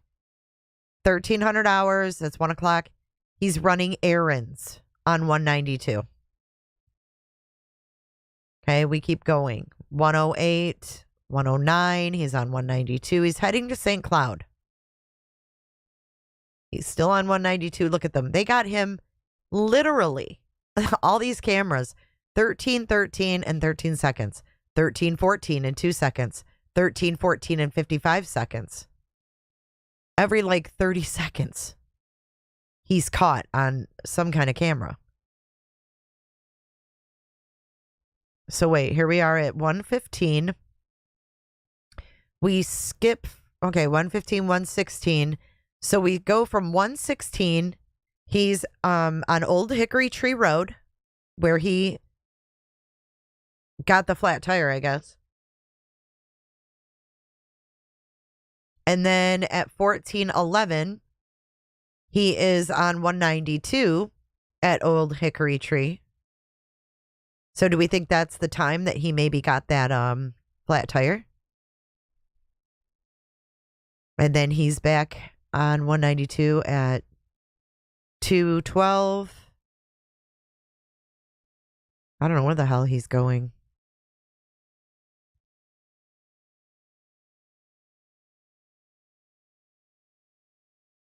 Oh, he was on his way home. He's on his way back, and at 3:30, Jenn leaves home to pick up Maddie from school. Meanwhile, he's on 192.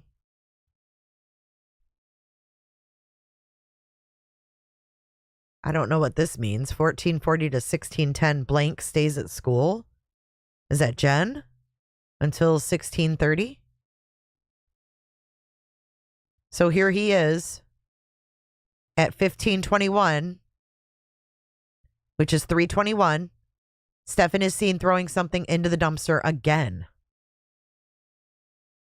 And then at 16:10, Jenn goes to Grandma's workplace and drives around Grandma's work and looking for Madeline.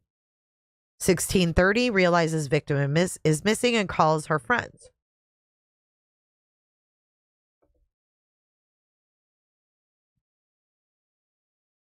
On video, Stephan is seen putting a tire in the dumpster. So let's see. Jenn calls friends at 16:30. 16:36, Stephan is back at the apartment, and he's now throwing a tire in the dumpster. And then 5 minutes later, Jenn calls 911.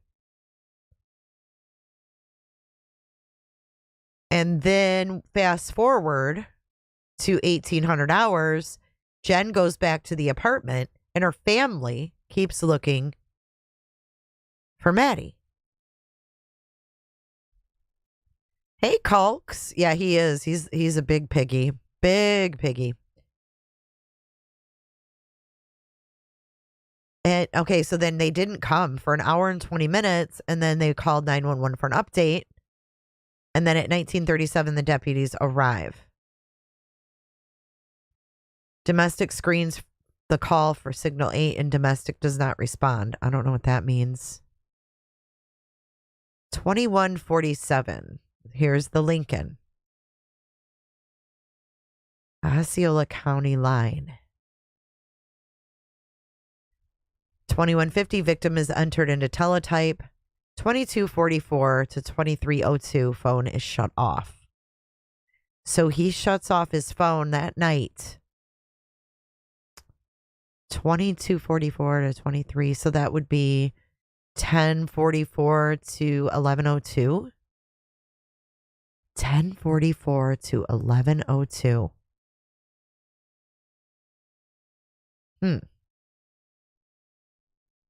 Yeah, basically, Jen. So it happened in the early morning. They say she died in the house. And then somehow she gets into the car. He basically straps her in like he's, taking her somewhere. No, he actually did have a flat. We saw pictures of the flat. Yeah, the text messages can go alongside with this. Yeah, he did. But then we have here, wonder why he turned his phone off. Because then it says February 27th, right at midnight, phone is reset.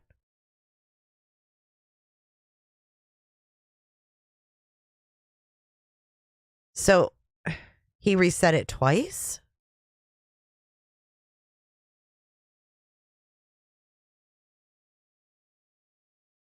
I think he will have to, Queen Widow. I don't think he'll have the choice to not show up. I'm not sure, though. So it says right here at midnight, it's reset again. And then at 3:18, he's back on the prowl. He's going down 192, heading south. And he keeps going south. We're going to keep going. I think this is the night he goes down to Northport. Or no. He went, I'm sorry. He went to Hickory. He went to the dumping ground. Dude, hold on. When did he leave her there then? Was she still in the car till nighttime? Hold up. They certainly would have checked his trunk when she was missing. Do you think? Right, I know, Northern. It was daytime when he reset it. But look, it says again, at midnight, the phone was reset. Right here, February 27th, right at midnight. This is when they went to the hotel. Hear me out. Maddie goes missing. They search all night. Well, then the cops take possession of the condo. And they go to the hotel. He leaves in the middle of the night to do what? Do you get what I'm saying? He put her in the trunk way back at 9 in the morning, 9:30 in the morning. Did the flat tire throw him off? Was he not able to dump her because he got the flat tire?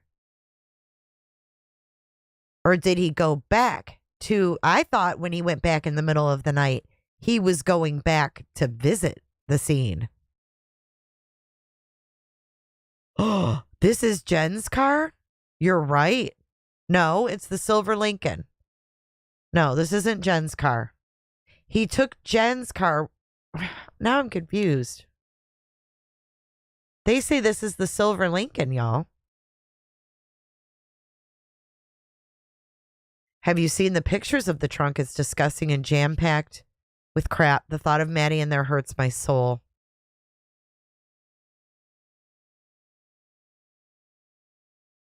I thought Ellie took his phone before they went to the hotel. Okay, now I'm confused. When did they go to the hotel? Was it the second night or the first night?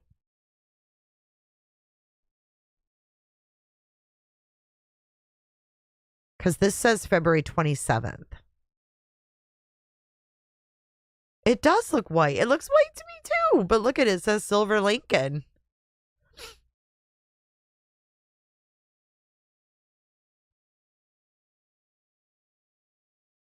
This says Silver Lincoln. It does not look like the Silver Lincoln. That's when he took her car. Look, though. Now at 3:27, it changes to Jennifer Soto's. Look at 3:25. You can't make this shit up.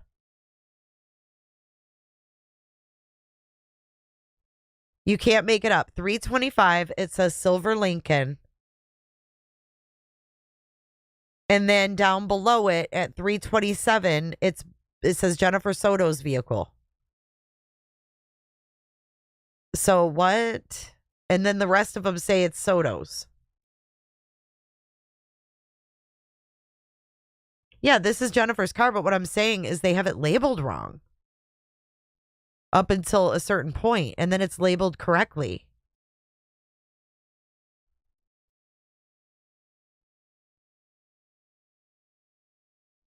Yeah, the first night. Okay. No, I know it's not a Lincoln.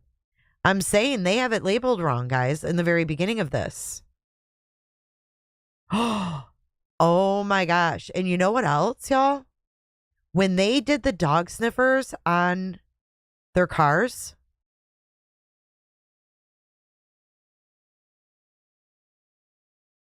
but look at these taillights.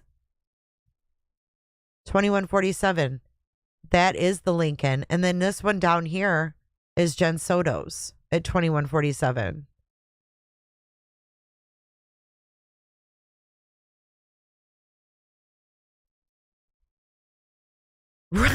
They better fix that shit.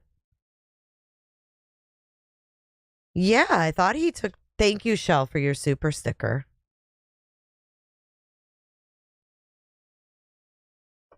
No, I know it's Jen's car, guys. I'm picking up what you're laying down.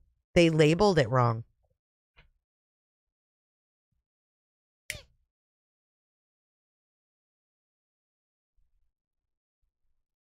So I guess what I'm wondering though is because the dogs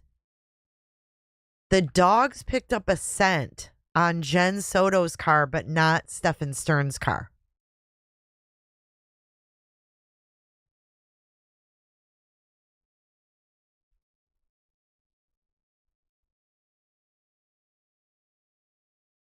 I thought so, Sherry. I thought so. Yes. I mean, it's like, what is going on here? So this might be them going home from her mother's place at 2147. And then at like I said, at 1044 to 1102, the phone is shut off. And then the phone is reset at midnight. And then at 3:18, we have what is, really Jen's car, but it says Silver Lincoln. 3:18 a.m. on 192. Boom, boom, boom. Going down. 3:20. They're still on 192. Still on 192. And it says Silver Lincoln. But then when we get to the photos here, 3:27, 2 minutes later, it's Jennifer's vehicle.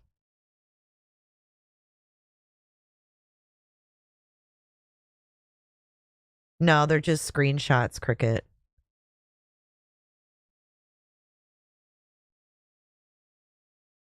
His father was in Kissimmee when he drove to Northport. Okay, so then he goes down 192 to St. Cloud. You can see in Jen's car.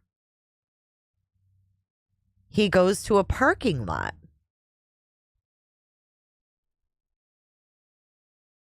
It looks like a parking lot. Now he's still on 192 in Jenn's car. It's 3:33 in the morning.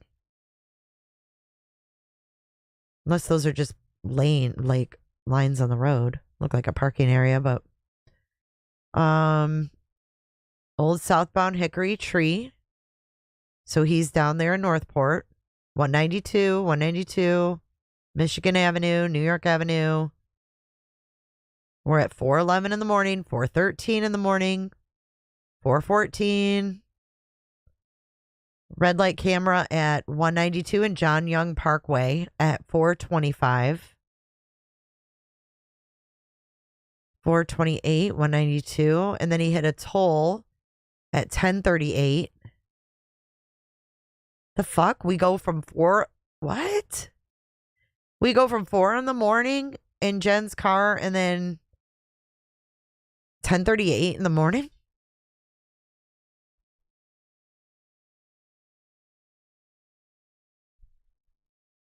$4:28 a.m. So where was he from 4:28 to 10:38? Why is that missing? Why is 4:38 to 10:38 missing in this timeline?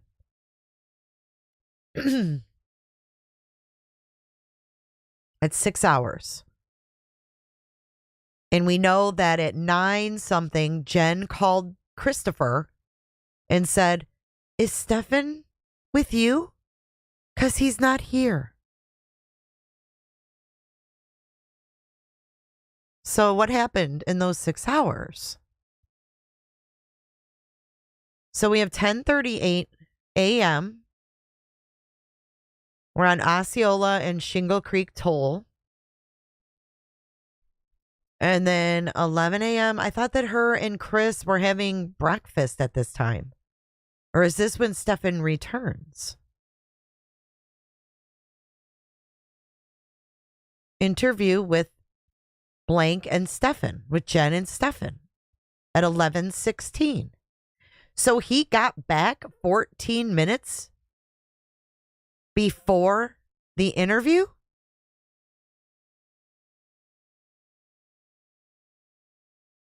It's a mistake in the paperwork. But there's still hours missing. He was gone all night? Or like what? Because 4:08 a.m., he's at 192 in Hoagland.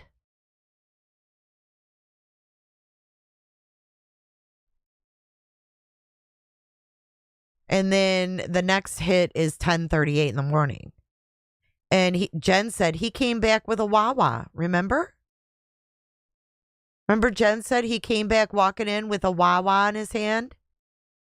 And she was like, "Are you fucking crazy? These detectives are on their way."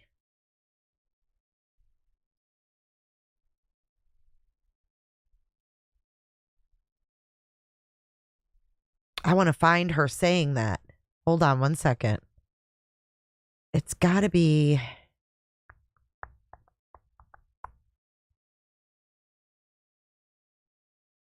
Okay, hold up. Let me see if I can. Hello, everyone, and welcome back to another. She's got this thumbnail. This is Grizzly. Let's see if she's got. No. She doesn't. I wanted to find where she says that.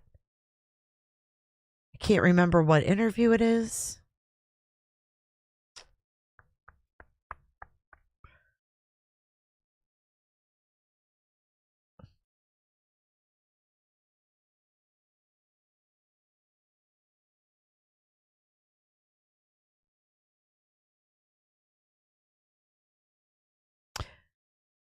Hold on. What is this? Here at the sheriff's office for the investigative side of it. On with Maddie. Well, Monday morning, we took her to school. We dropped her off close to school, across the street from a church, which is it's right next to the school. She crossed the street. and walked to school, what we thought walked to school. My boyfriend who drove her to school drove away at that point. It was seen on video footage that she hung out in the parking lot of the church for a few minutes and then got up and walked towards the school. But she never made it that walk and that was around 9 a.m. when she got up. She never made it to school after that. It's right next to the school. I don't know why she didn't make it. I don't know if something happened on her walk along the way or if she got taken, but she never made it. And that was the last anyone's seen of her or heard from her?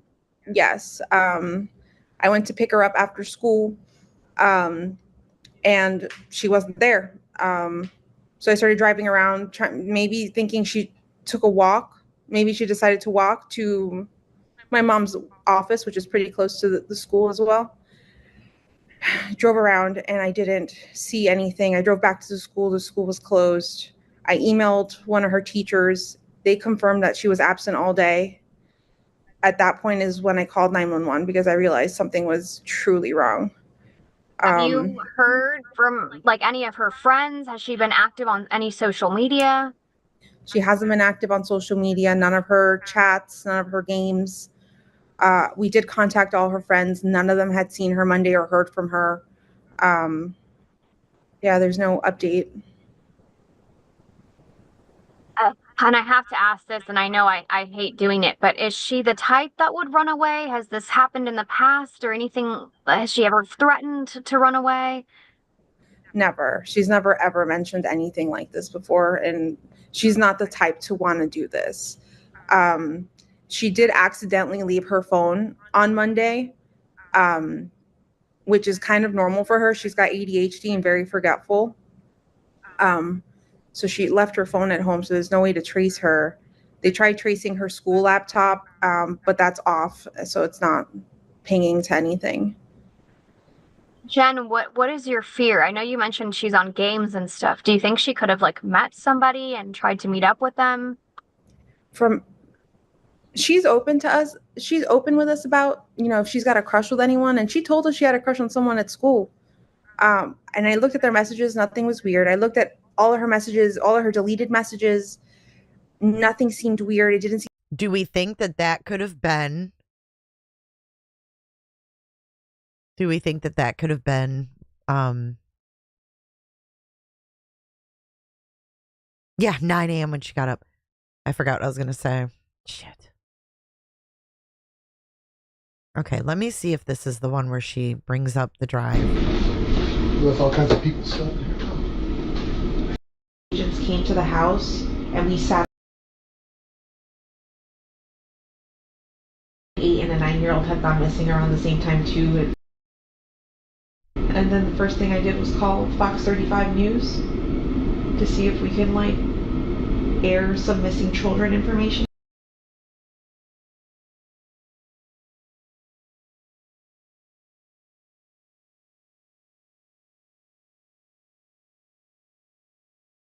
Okay, here we go. I used the restroom. My mom does not like Stephan. She's never liked Stephan. So I knew that our only option was to go to a hotel, but I couldn't afford it. So we called Chris, and Chris met us at a hotel by Disney. Okay. Off of Western Way. And that's where we went. We got there pretty late. We checked in. I used the restroom and I was getting ready for bed, or laying down in bed probably around 3:30, 3:45 in the morning. And I fell asleep. Stephan was already asleep at this point. Okay, now we need to go back. 3:45 in the morning, this bitch says. Okay, so let's go back here and see what our handy dandy document says. Thank you so much, Flobo. Butter. I can't think of a better recipient. Make sure you thank Flo for your membership, butter. And welcome to the community. 4:45 a.m. Oh my God. This bitch's car left that hotel. Stop it, Jen Soto. At 3:18, she said Stephan was sleeping. Look, 3:18, 4:45. What's you talking about, Willis? He's driving 4:14, 4:17, 4:19, 4:25, 4:28. That's where our timeline stops.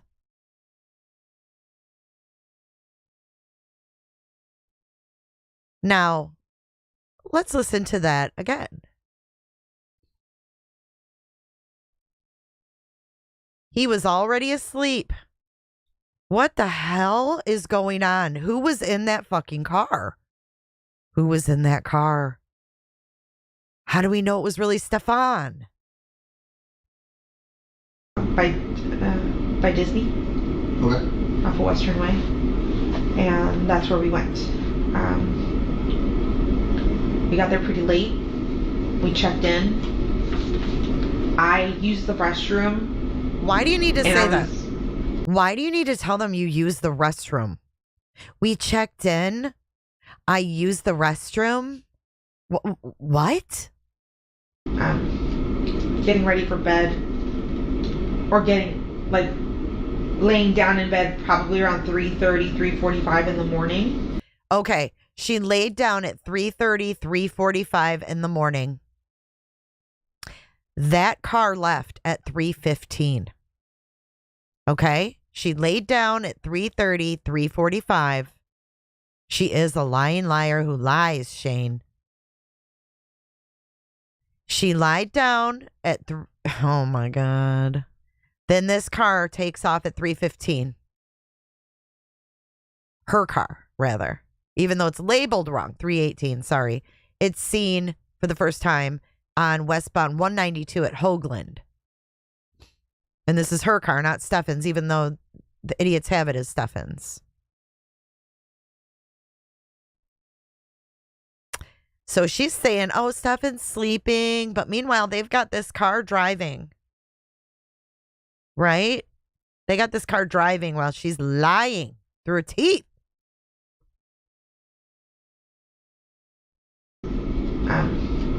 Getting ready for bed. Or laying down in bed probably around 3:30, 3:45 in the morning. And I fell asleep. What time did you wake up? Was already asleep at this point. Did you go straight to sleep when you got in, or just kind of drifted off as you were falling asleep? Like you went to the bathroom, did you go straight to bed? He was already in bed before I went to the bathroom. Okay. I was on my phone for a little bit. He was laying in bed snoozing. I went to use the restroom. I was in the restroom for quite a while because I had a terrible sub. What? This bitch is lying. Lying. Did Chris Stern's car stay there the whole time? Restroom. I was in the restroom for quite a while because I had a terrible sub. I had a terrible sub. Oh, she even ate dinner that night, y'all. She even ate dinner. She ate dinner. They checked in. She went to the restroom. She got ready for bed. She went on her phone for a little bit. Stephan was already snoozing. What is this garbage? Sophia Petrillo just gifted a membership and Delaney got it. Welcome, Delaney. Make sure you thank Sophia for your membership. Thank you so much, Sophia. What the heck? She had a terrible sub. Oh, who can eat at a time like this?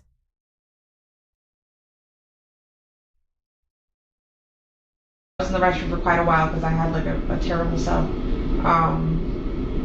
When I came back out, he was asleep. Listen, You don't say you had a terrible sub. At the very least, bitch, say my nerves were on edge.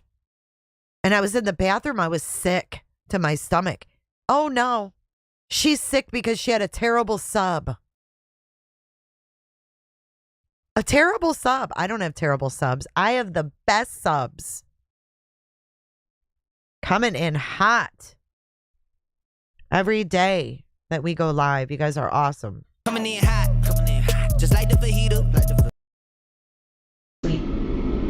He was asleep when I got back. At least I thought he was asleep. But, His dad stayed with you guys? not in the hotel room. He stayed in a different room on the same floor. Okay. The following morning, I wake up, I think around 9 o'clock in the morning, and Stephan's not there. And I remember thinking... Wait, what time did she wake up? 9? Okay. So we have missing from 4:30 to... What time was it again? 4:30. Where does our timeline stop? This is a fucked up part of it. 4:28. Sorry. 4:28. The car pictures stop. And then they pick up at 10:38. Now, do you remember Chris Stearns saying that Stephan had only been gone for a little bit? That Jen said he had only been gone for about 45 minutes or 25 minutes or something weird. So 9 a.m., she wakes up. Thank you, Green Eyed, for your support. Thank you for your $5 super chat. So Jen went to a mental institution when Stephan said, I didn't start this. Yep. You got it, babes. Thank you for your support. So yeah, 4:28 a.m. We have no pings until 10:38 a.m. She says, I woke up at 9. Let's keep listening. And I remember thinking, he left again without his phone and didn't tell anyone where he was going. That's suspicious as fuck again. Why is he trying to... Well, we took his phone, so he got a new phone? He didn't get the new phone until later that day, where his dad woke up, came to our hotel room, and then handed him a phone. Okay. And said, here, have this phone in the meantime until you get your old phone back. Wait. That day. His phone, so he got a new phone? He didn't get the new phone until later that day. Okay. So Daddy Stearns went and gave him a phone later on the 27th. Where his dad woke up, came to our hotel room, and then handed him a phone. Okay. And said, here, have this. His dad woke up and came to our hotel room and handed him a phone. Okay, wait. What happened to she called Chris Stearns and they went and had breakfast because Stephan wasn't there?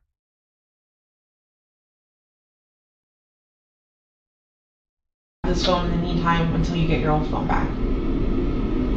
Oh, so you're just saying he's out and about with no phone? Yeah, he's out and about with no phone, so there's no way for us to contact him. There's no way for us to... I didn't know if he even knew how to get back to the hotel. Because I drove that night. He's a little oblivious to when it comes to directions. So I was just like, he couldn't even figure out how to get here. But he rolled in around 11:15. He rolled in with a cup of Wawa. And said, oh, I'm so sorry, I was just driving around. I grabbed some Wawa on 182 and got lost. And said, oh, I'm so sorry. He rolled in at 11:15 with the Wawa. Now check this out. At 11:16, look what happened. Look what happened at 11:16. The interview with Jen and Stephan and Detective Hunt.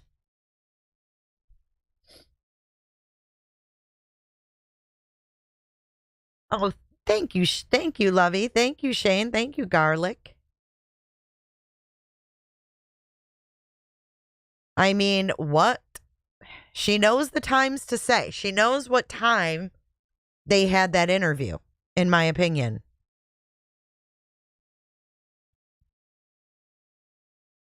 I think I heard that, yeah, they did. There was a dash cam in Northport. But what time was he allegedly in Northport? That's what we need to figure out here. Okay, so we're on page 188.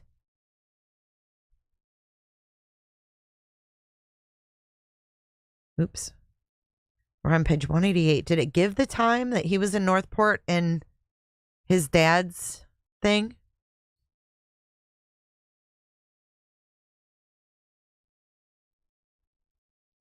Do you guys remember? I know I need to reference back now.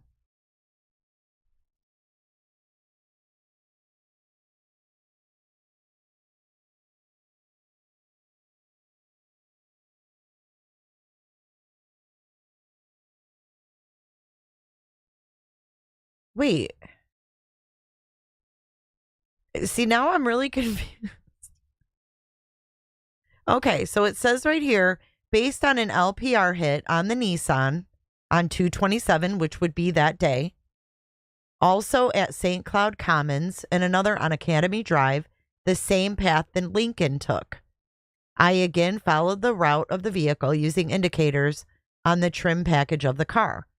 The travel times and marker vehicles. At 3:16, tell me if I'm reading this wrong, the white Nissan exits the complex utilizing the main gate. This shows them as being...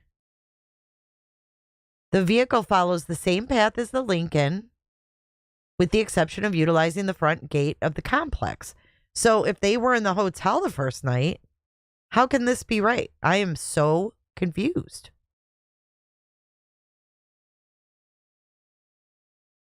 Because this is the afternoon.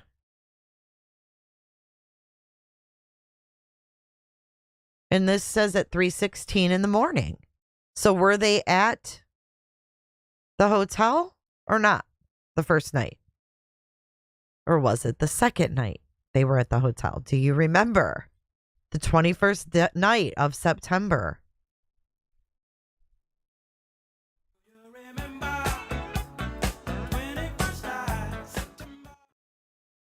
The 27th of February or the 28th? Did they go to a hotel? That's what I want to know. Madeline went missing the 26th. Did they stay home the night of the 26th? And then did they go to the hotel the night of the 27th?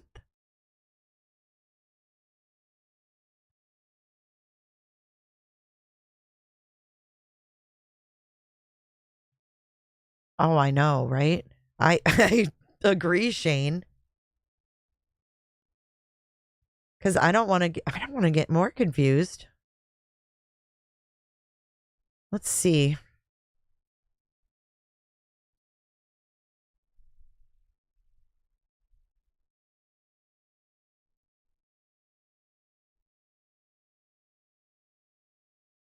Let's see if this tells us anything. February 27th.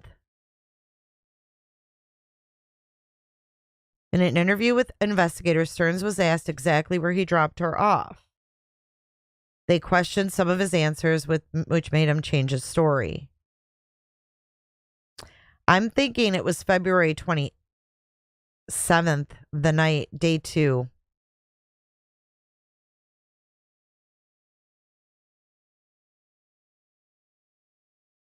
I think they stayed at home the first night.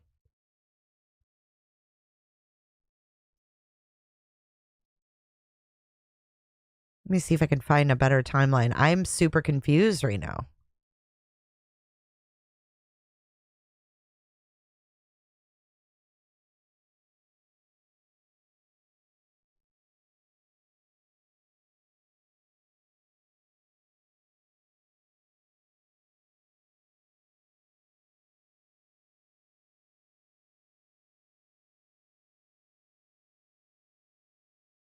God, why can't this just be easy to find?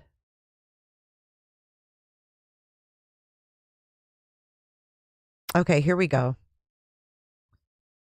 The 25th, 26th. Let's see, part 2. Okay, this is a really good timeline we've got here.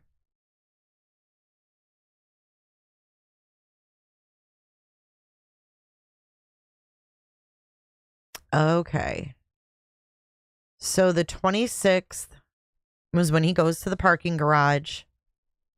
That's all the 26th. Shit, we need to keep going.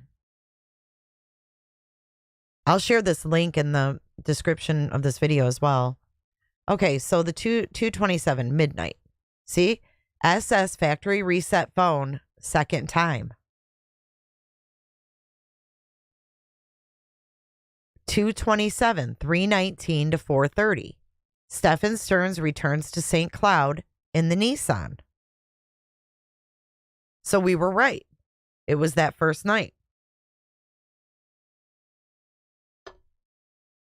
But they were at home because it returns at 4:30 in the morning.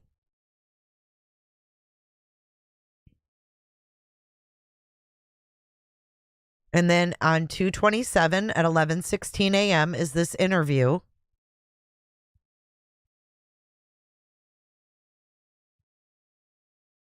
(227, 12:05) is Stephan Stearns' first interview.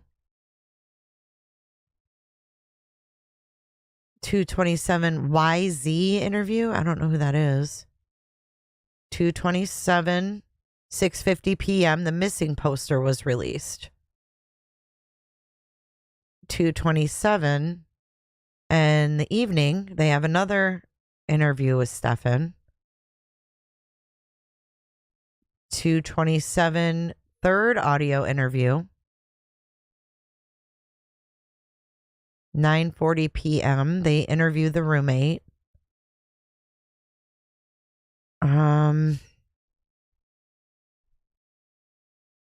227, 11:55 p.m. Officer Clark goes to their home.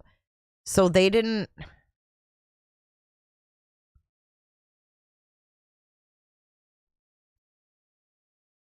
were at home that first night because they came there at like midnight to see if she returned.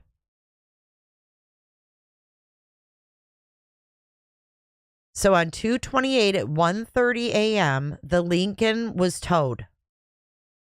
This is when the shit started going down. Just after midnight on the 28th.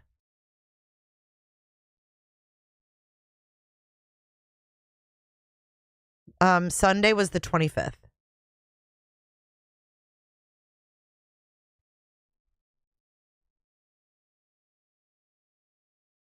Because 2:20, yeah, right after midnight at 2:40 a.m., they took his car and they took his phone. That's the night that Deborah is woken up on Wednesday, early morning Wednesday. So 228 is 4:42. He leaves the hotel. Stearns is seen leaving the hotel and driving Jennifer Soto's Nissan to St. Cloud in Northport. So let me break this down, okay? So what we just learned is that Stearns drove his Lincoln with Maddie in the front seat, slumped, until he arrived at the parking garage where he backed in, opened the trunk, took her out of the front seat, and put her in the trunk. He then drove to St. Cloud. He got a flat tire. He returned back to the residence. So my question is, did he dump her body when he was out the afternoon that he got the flat tire? Or was her body still in the trunk when he went back to the apartment and he left that night? Because he didn't just leave once. He left twice. He left the night of as well. You see,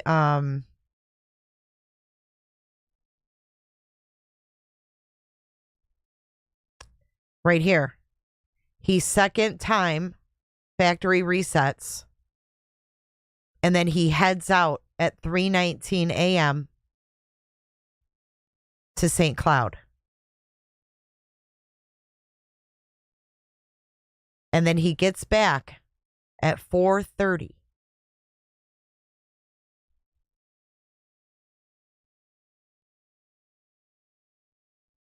He could have reserved the hotel over the phone. I agree with that. Hey, what's up, Lindsay? So my question is, did he get spooked during the daytime?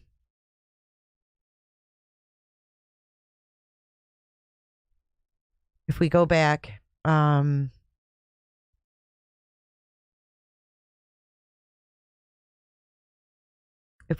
here, he's on 192. Okay, let's see, 1 to 2:30.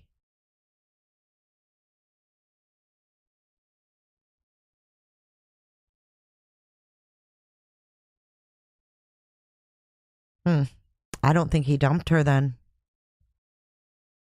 Hey, Bat-tato. Listen to me. The time frame of him being, he exits the complex at 12:44. He's seen on 192 heading into St. Cloud from 1 to 2:30. That's not a whole lot of time. He gets back to the apartment by 2:43.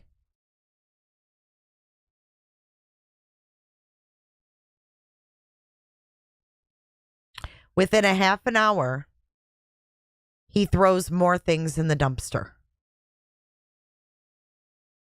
Meanwhile, Jen is over allegedly waiting for Maddie to get out of school.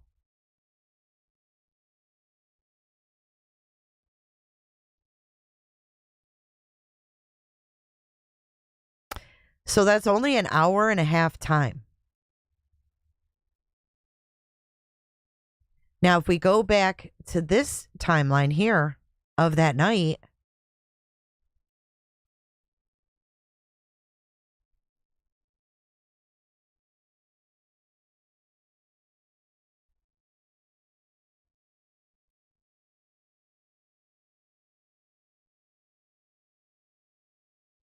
I think he went back that evening, like not that evening, but 3 a.m.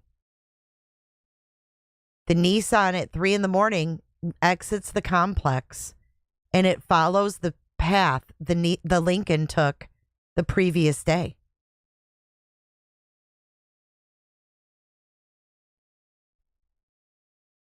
I guess it's the same amount of time. He went back down there. So then the next night, even, I think he went to go visit her.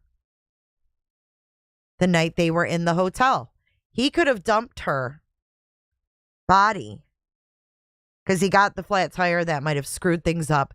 Then he went out in the middle of the night, dropped her off.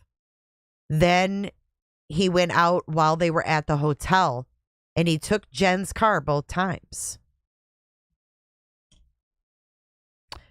I don't think he would be dumb enough to keep her in the trunk when he goes to Jen's mom's business. Well, sweet crazy, did they even take his car? Because there was no scent picked up on Stephan's car. That's what bothers me about all this. They got to this hotel at 3 a.m.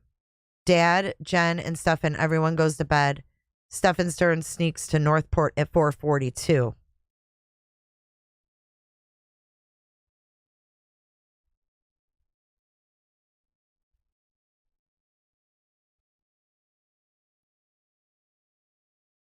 Gotcha. I didn't know they checked in at 3 a.m.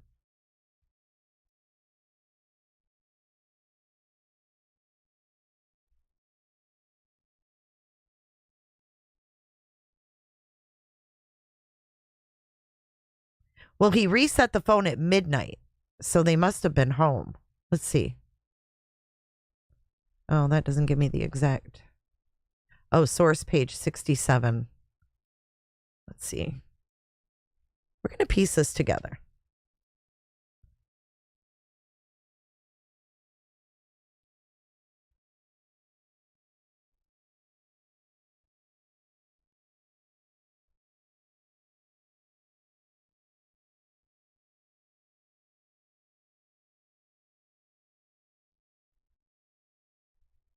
Upon reviewing Stephan's cellular phone download, the following was observed on 2/26 at 12:12.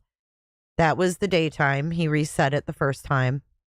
And then another factory reset was done on 2/27 at midnight. This would be the time frame of his last statements to law enforcement and before he drove Jennifer's car to St. Cloud. Also on Stephan's phone were over 1,000 images.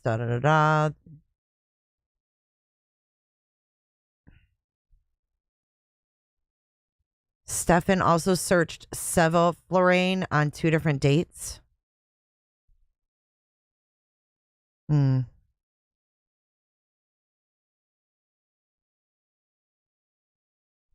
Anyway, now that we've worked that out, sorry, I didn't mean to derail.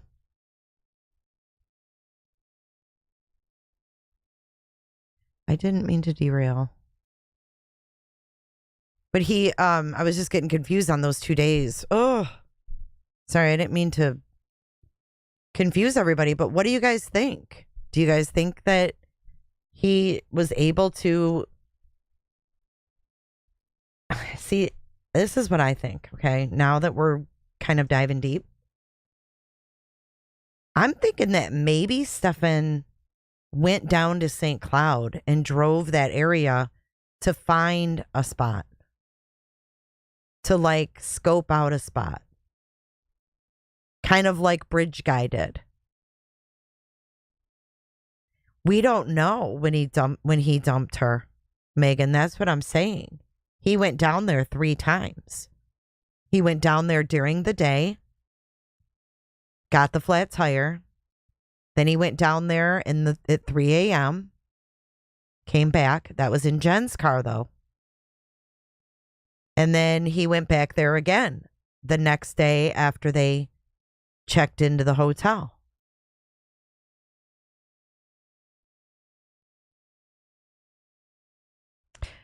Do you remember when, because Plunder has the crime scene photos, and I know she's seen them, she's never shared them, but do you guys recall when she gave a little bit of details on it, and she said that it looked weird, like the clothes had been laid on Maddie, or clothes had been laid on Maddie?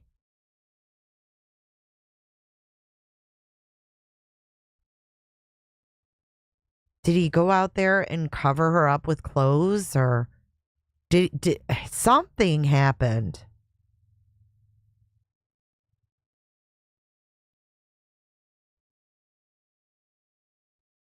Maddie was found a mile away from Jenn's friend's home. Yeah, she was also found a few miles away from Santa's home. The night he went to his parents' house, wait, his dad even said he went there to get a gun to off himself. In my opinion, the night he went to the hotel, he did. He went down there too.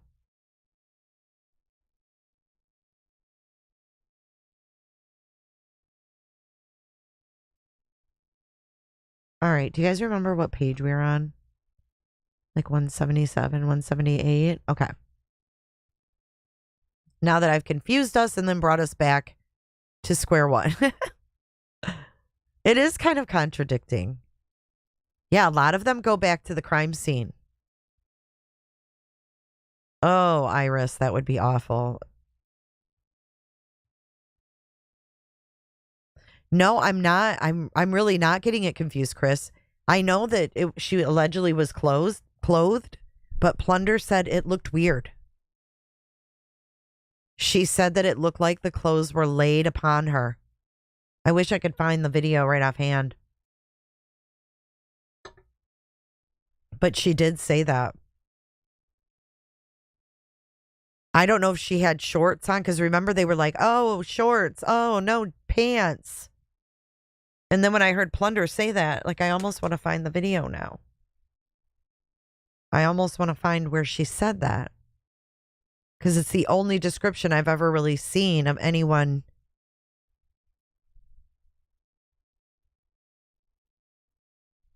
Let's see if I can find it.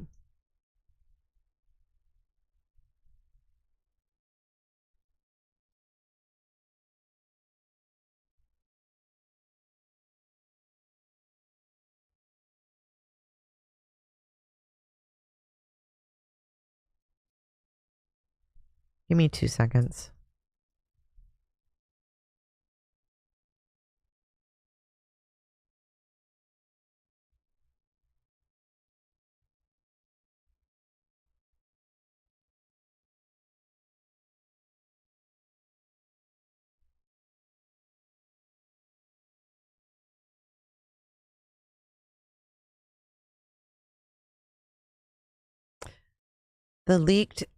That leaked image the cop put up looked like she had jeans on.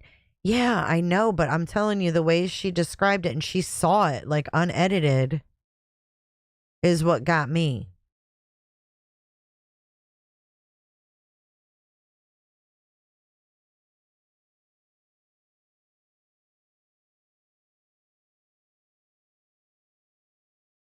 And it was a while ago that she did this. It was a few months ago.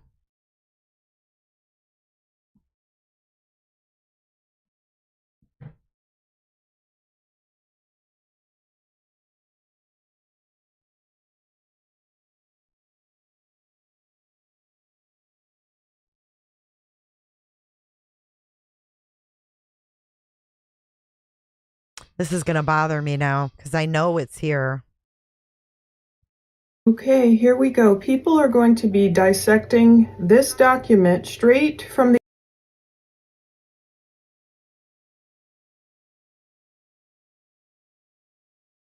long it took to change his tire, but believe he returned home at approximately 14:35 hours, which is about 2:35 p.m. So isn't that convenient? He gets home at 2:35 p.m. Jennifer with various images that were recovered from Stephan's cell phone. The first image was a hand placed on the buttocks of a white female. After viewing the image, Jennifer identified this hand belonging to. Last week I learned that there are actually 1,500 pages of discovery in the case of Stephan Michael Stearns, the on-again, off-again boyfriend of Jennifer Lisette Soto, a woman whose 13-year-old daughter, Madeline Sophia Soto. Yeah, I guess I'll have to look for that because I don't know exactly where it is.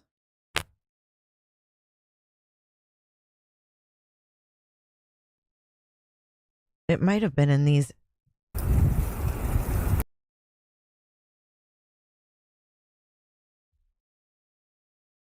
Oh, here's the pictures of the car.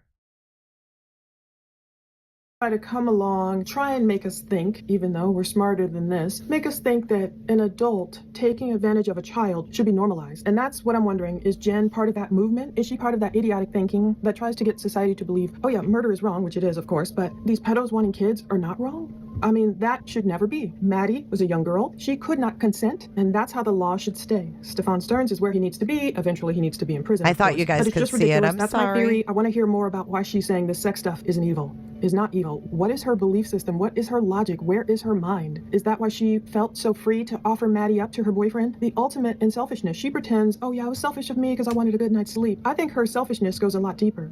Her selfishness could have, when I go all the way to the far end and think of these 35,000 images of CSAM that cops found, presumably on Stearns' USBs and his hard drive and everything, did Jen's selfishness go up to the point where she trafficked her own daughter? Was that what this was really about? Stearns' parents spoke of Jen and Stephan meeting. Maybe they met around 2016. Now it's all coming together. And they were friends first for about 16 months. I remember kind of hearing that, and then it turned intimate. Well, it turned intimate, whatever. I don't know if it was all hot and freaky at first, but then Jennifer's medication changed, and her libido just plummeted. And so, did Maddie turn into their cash cow? for Jennifer, oh, Stephan, leave me alone. Did she know? Oh, he has eyes for designs on my daughter. Go mess with my daughter. Saves me from having to mess with him. She talks about his kinks of, anal sex and how she didn't want to do it. And if she didn't want to do it, God. Jen think her little daughter. He is nasty. I wanted to see the inside of this car again. It's below. You'll see podcasts. Listen on YouTube to all these interviews if you haven't with them. Check the links below. I'll put them there too. What was stressing Stephan out so much? And Maddie was stressed too that night. Saturday, the night before her birthday party. I'm asking myself, did Stephan find out something about Maddie Saturday that caused this stress? Is that when he made the decision to end her life? Is that why it was premeditated? So in my opinion, it had to be some type of event that would expose his crimes against Maddie. It had to be something big. Maybe. I keep, of course, tossing the theory of pregnancy around. Did Maddie find out Stephan had impregnated her? Did she tell him? Did she talk about keeping the baby? If, my mind goes off on these tangents because did she just threaten to expose what he did without being pregnant? Exposure. I keep feeling like something big was going to happen just where Stephan was going to be exposed. Of course, he doesn't want to go down for all these crimes, and he made the decision to take Maddie out. Was she threatening and telling him? I don't know. So it probably wasn't the fact that Maddie had just told him sometime in the week before or whatever that she had a crush on some boy. And not just because Jen said that Stephan said that notion of Maddie having a crush on a little boy was super cute. It says in the report, Jennifer didn't know if Maddie told Stearns about her crush in person or over the phone, but Jennifer told the officer that Stearns was excited for Maddie having a crush and that it was, quote, super cute. Maddie was also freaking out that Saturday. So now we're learning everything's coming clearer. The puzzle pieces are coming together and I'm trying to put them all together in my mind. Chris, we listened to the interview, said Stearns was really upset over something Saturday. What made him so upset? And then there's this Orange County Sheriff's Office incident report 240111313. It's 3 pages long. It's by reporting officer Chandler. So we just heard Mr. Stearns ask Stephan what he was so upset about that day. And he said, oh, just a job and money. I don't believe that shit. But to think that, if she was in his car, why didn't the dogs pick up anything?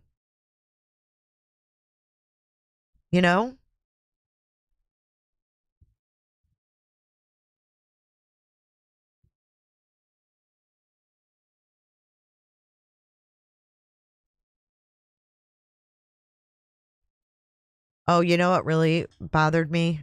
Hold on. Whatever it was, it's not like that was something that, spur of the moment, I got to get up here this weekend. No, I think Stephan took advantage of him being there anyway to eventually get rid of Maddie. That witnesses of what happened on Saturday that was so upsetting. Anyway. Okay. So this stuff was shoved in their glove box, I guess, or in the center console. I'm landing the plane now. It wasn't necessarily like whatever happened on Saturday that was so upsetting to several people, at least was very upsetting, according to these witnesses, upsetting to Maddie, upsetting to Stearns. Whatever it was, it's not like that was something that, spur of the moment, I got to get up here this weekend. Was not happening. But Jennifer's saying, oh yeah, it was a selfish move because I wanted a good night's sleep, but she was never quite comfortable with Maddie sleeping alone with Stephan. I don't know, I'm not buying it. Jennifer told Angelica, her roommate, that her and Stephan have not had a sexual relationship within the past 6 months. So all of this, Jennifer's lowered libido, her and Stephan not having sex. A photo of Maddie slumped over in Stephan's vehicle. She said she felt like Stephan dumped her body somewhere and she didn't know where. But, she became upset and said, yeah, if I knew, I'd tell you, because she wanted her child back. Now, here's where we talk about that other woman Stephan was seeing. On page 75, it says, in 2022, and Stephan were in a brief intimate relationship. Oh, she's probably so grossed out now. I mean, not knowing the kind of things we know about him, I can see why some people might find him attractive, but it's just so much ick and gross and evil surrounding him, it's hard to see it. But anyway, during that relationship, Marilee would invite Stephan to spend the night with her at her house, but Stephan would refuse. Now, listen to this. Stephan told Marilee that he needed to stay at Jennifer's. Look at this. Meet this guy at work. Look what's around the fucking seat. Stephan continued to live and stay with Jennifer and Madeline. Marilee ended their relationship not long after finding out this info. I don't blame her. It gets weirder and weirder. Imagine. It's a leash thing, like for the dogs. You're Marilee. You meet this guy at work at Disney and you think, oh, okay, he's, I guess single. And come on over here. No, he's like, I got to go sleep with. So we're expected to believe that Madeline was in that seat, slumped over. In this seat right here. This is the Lincoln. My ex-girlfriend and her 13-year-old daughter. And remember, this is the same woman whom Stephan said, I was in the bed with, Maddie once and I woke up or whatever and I had an erection. It's like, ew, no wonder Marilee was like, too many red flags. Ugh. So it says, I asked Marilee about their intimate relationship more in depth. She disclosed that Stephan had a tough time having an erection. Now, okay, I'm going to mute it because I don't want to hear about his, what. But they have these leashes here. We're just going to look at these pictures for a second. And this is pictures of the Lincoln, which Mr. Stearns called the poodle. They called it the poodle ambulance, I think.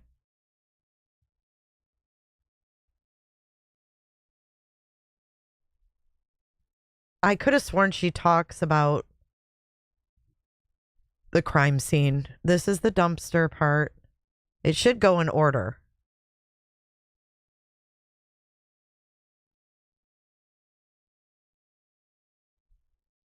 Party. And this is how they learn you weren't at Maddie's party. But Stephan's like, oh no, I didn't make it in time. But 8 minutes and 32 seconds into this call, Stephan states, quote, there is no reason for anything that to happen that happened. There's no reason for anything that to happen had happened. He's just being vague as usual. So Chris then asked Stephan about the events of Wednesday, February 28th, 2024, meaning why did Stephan drive to Northport, Florida? Stephan stated, quote, I had wanted to grab a few things and get my ducks in a row, kind of prepare myself for whatever was coming, but I couldn't find what I was looking for. So he doesn't say it. He's almost like he's saying, I knew I was going to be arrested, but he doesn't say that. It says this is during the time Stephan tried logging into his Google account using his parents' Wi-Fi, but he was unsuccessful. So that's why he was down there in Northport all earlier. Did you hear that? Oh my God. I was helping him with the leash. Sin. The dumpster diver. Oh my God. Y'all are freaking out. Listen. He was on his parents' Wi-Fi.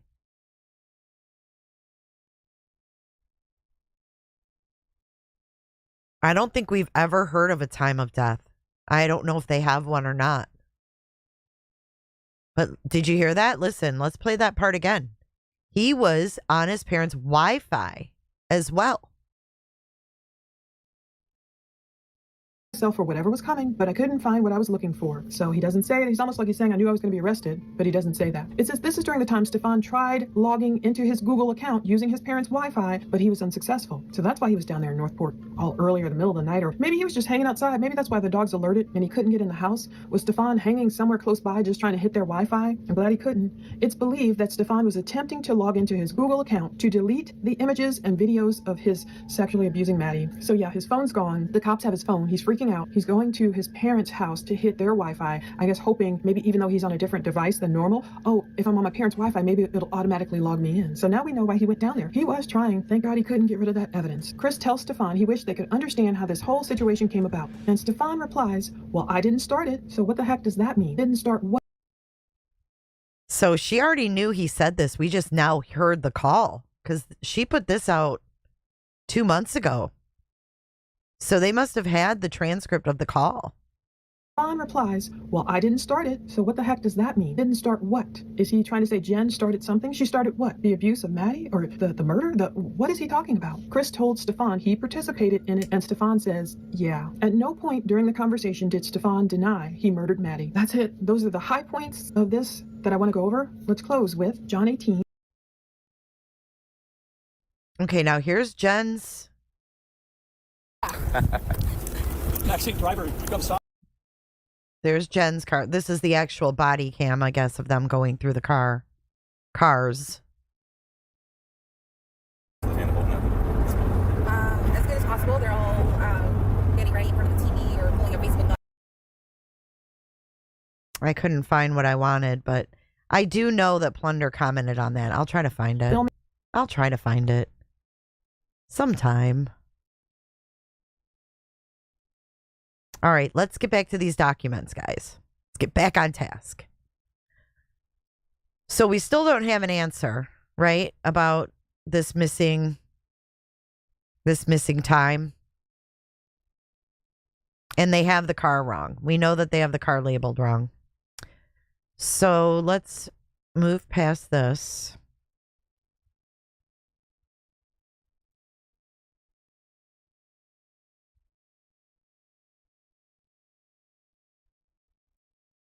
Now we're on February the 28th. And this is at 1 o'clock. See, the vehicle was towed. And then at 4:35, Stephan leaves the hotel. So now we're going down to Northport. So now that we've got the dates right. I know, big, huge sidebar. Sidebars are good, though. That's how we... Oh, crimes. Let me see. I'm sorry. I wasn't looking. Let me do some thank yous here. Oh, thank you. Aw, for being you. That is so cute. I love how Cash App has those personal things. Thank you so much. I appreciate that. Did I miss anything else? I know we had a huge sidebar, but that's how we dig and get things right, you know, if we talk them through. Green Eyed came in hot with 2 $5 super chats, and we also had 2 gifted memberships and a super sticker from Miss Shell. Thank you guys so much for your support. I appreciate you guys being here. It means so much to me. So now we are in Northport. Okay. We are on North Cranberry Boulevard and Toledo Blade. We are 1 mile from Chris Stern's home address. And that would be Jenn's car. What we just heard Plunder saying, 6:34 to 7:09. So it was a good half an hour. Logged into Google at Christopher Stern's address per FBI cast. Now, what time did Miss Stearns hear the dogs barking? Let's go back and see, because this shit ain't lining up. For him to be on Google at 7:30 at his dad's. Mom said the fucking dogs went ballistic. At what time? 3:14. Okay, so the dogs went crazy in the middle of the night. He allegedly never entered the home. But for half an hour, he's at his dad's address, logged into Google.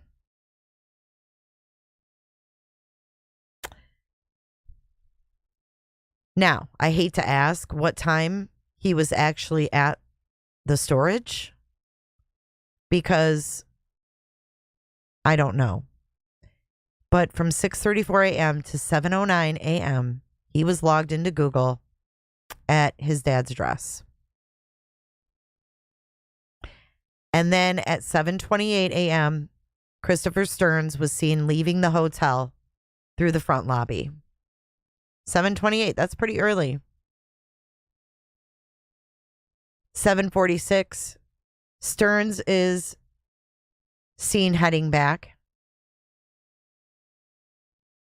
This is dash cam video from an accident that was going on that he drove past.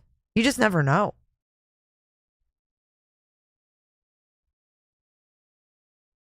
Hey, Anonymous. Dude, I haven't seen you in forever. Good to see you. I think Jen helped Jerry rig that leash that connects to the front seat and put Maddie in there.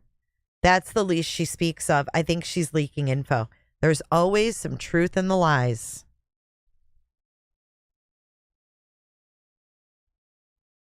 So Chris Stearns leaves at 7:28 and he comes back at 10:50. Where did he go? He says his office. 10:55, Chris Stearns walks into the hotel lobby.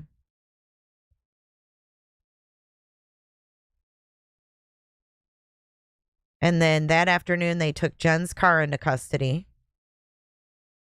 And then that was when they found the tire and Maddie's things, her backpack and everything in the dumpster.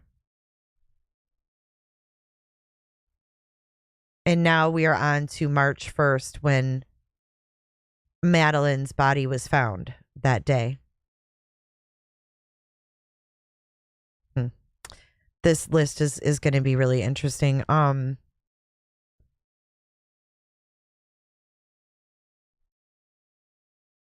These are all the people that checked into the crime scene. We've went through these before, but that cop that leaked it is on here.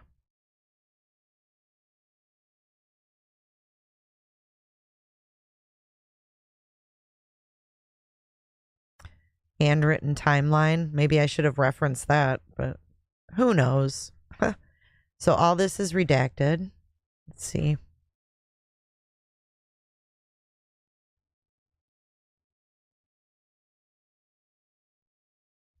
Oh, here we go. This is quite disgusting. We'll get through this part about the new parent coin, and then we will wrap this one up and we will continue in another live stream. We'll finish. Let's go over this, shall we? Because this is going to be crazy. What you see here is an Amazon listing for a fun new parents decision coin. Double-sided mom-dad turn coin.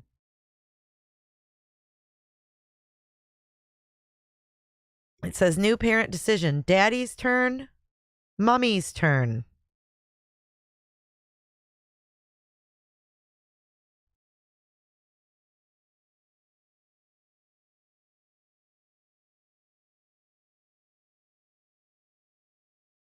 Oh, they're not going to explain why.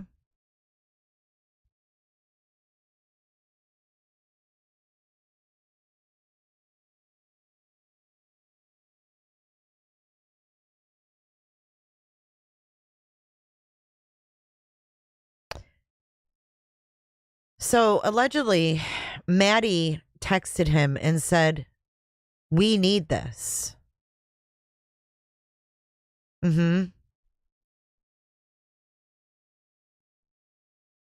She texted Stephan, I believe, in December. Maddie did.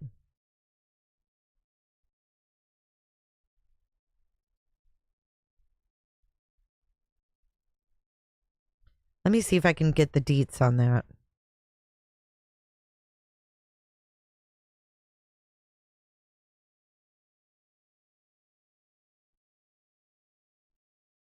Maybe it's in here. I don't know. But all I know is that she said we need this. And I can't remember where I heard it now. It might have been Plunder. Plunder's always got the new-ish. The coin thing is crazy, but I can't remember the date that it came out. Or that, you know, she texted that.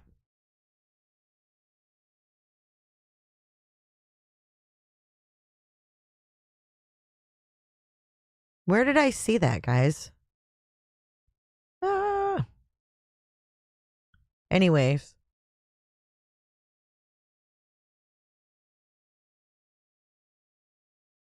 Oh, man. So here's some information about what they found on the phone. So they spoke to the roommate.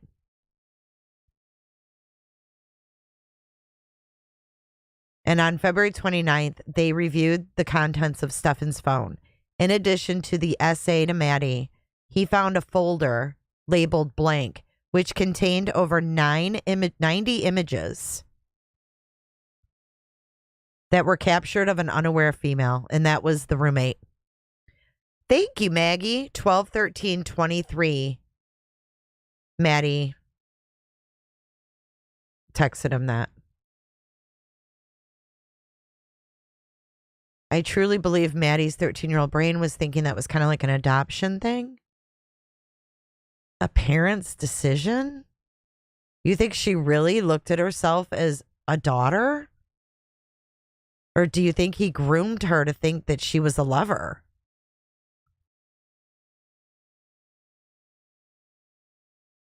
And furthermore, he had moved out. He moved out. And it says new parents.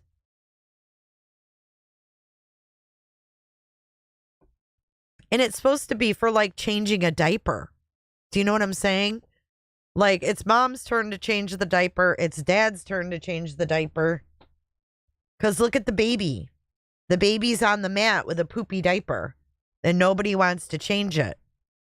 So they flip the coin to see who's going to change the poopy diaper. In my opinion, anyways. That's what I think it is. So make it make sense. Was he talking about her having a baby? Like, was this something he spoke to her about? Like, in the future?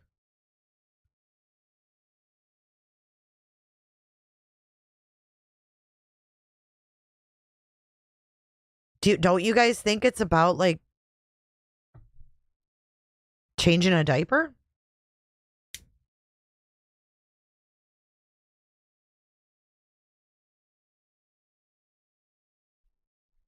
I don't know, man. It's weird. We need this. And this is after he moved out. His dad said he moved out the end of November, beginning of December. So what the heck?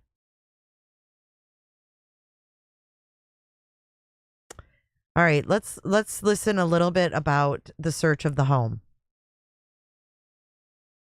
Yeah, so I'm wondering, did they talk about her maybe like getting pregnant, or was it something, that they had just discussed? I don't know if they ever bought it. I think she sent him the link and said, we need this.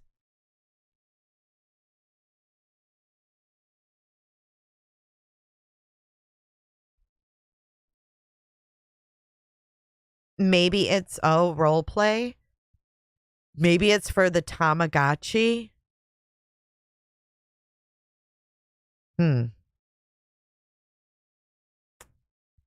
I don't know. It's weird.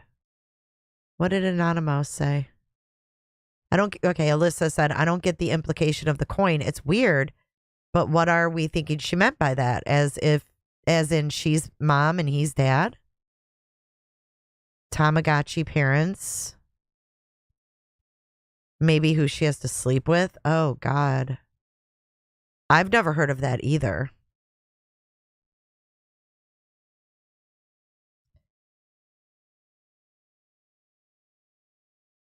I don't know why anyone needs a coin. Crimes, I don't either. It is gross potato. Yeah, I know, Chris. My mind can't wrap around it either, but I try to picture myself, as much as I can, what this sick F would do. And I don't think I don't think he has very many boundaries.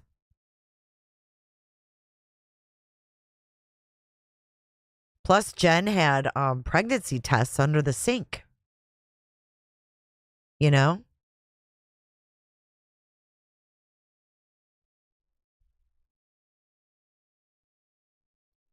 Why would you want to go? No, I'm saying okay, so you know how Jen said, oh, I'm worried this is a Woody Allen type situation where, they're going to fall in love and they're going to leave me behind. Maybe it was something they talked about in the future.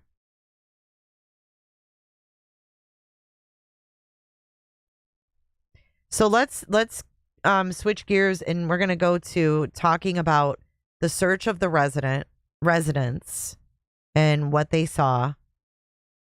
And then the conversation with the roommate here. Okay. Corporal Dale, Detective Junko, Detective Chang, and I remained outside the residence, providing security. Prior to the search of the residence, sex crimes detectives informed us they had located evidence which showed Maddie was being essayed by her stepfather, and I don't know why they say stepfather, Stephan Stearns, 37 years old. The evidence was on Stephan's cell phone. Via a video call, Detective Kyle Cole and Detective Tagler showed Detective Junko and I some of the material stored on Stephan's phone. During the search of the residence, I located a pair of blue boxers inside a laundry basket in what I was informed was the living space of blank, Madeline. The bedroom was located on the first floor adjacent to the dining room. The pair of boxers located matched a pair of boxers observed on images stored on Stephan's phone, where he was essaying Maddie. A crime scene investigator took photographs of the pair of boxers and collected it. So that means that he was doing this shit in that main area. He left his boxers in her room area in the laundry basket. On February 28, 2024,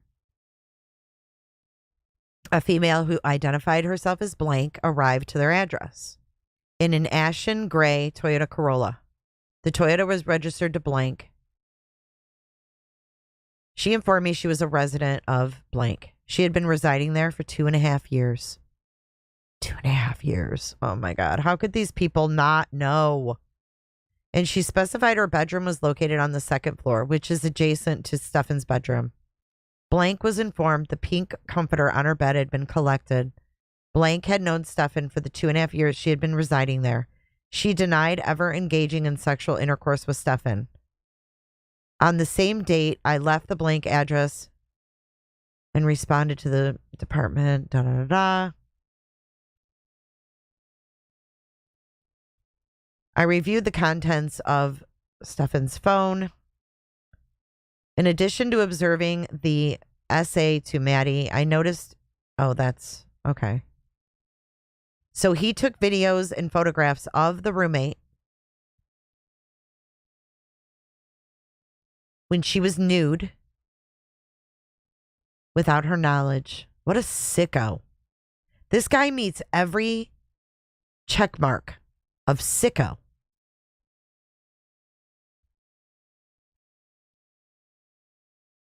Here's another email, Stephan.Stearns. Sustanet@gmail.com and Stephan.Stearns.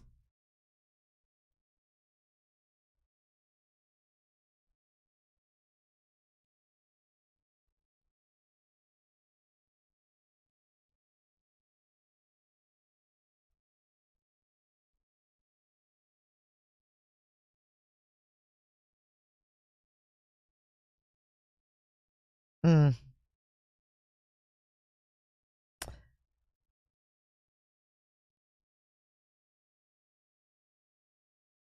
That's all about room number 4.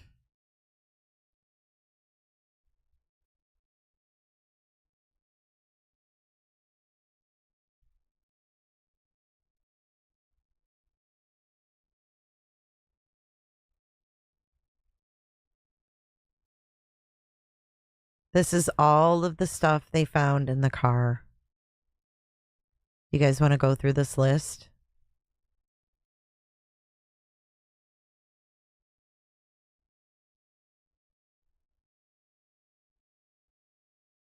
I am so curious what they got out of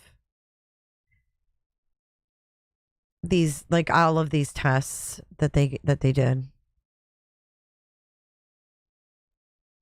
All right, so this is the 2010 Lincoln.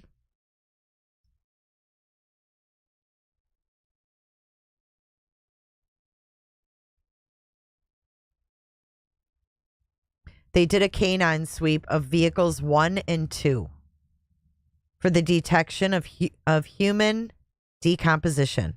Canine Archer. Vehicle 1 was in the east bay of the garage. Since forensic processing had also been already been completed on the vehicle, I drove the vehicle using the provided keys to an area in the parking lot for Canine Archer to conduct his vehicle sweep.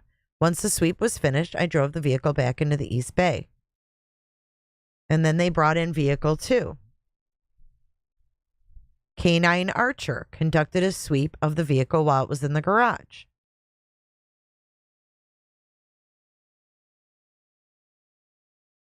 Wow. Based on the sweep, homicide detectives Andrew Calise and Sergeant Cavelli or whatever asked me to open the trunk. I took exterior photographs of the vehicle to include the seals. The trunk was popped using the provided key fob. Nothing of evidentiary value was observed in the trunk, nor was there an apparent odor coming from the trunk.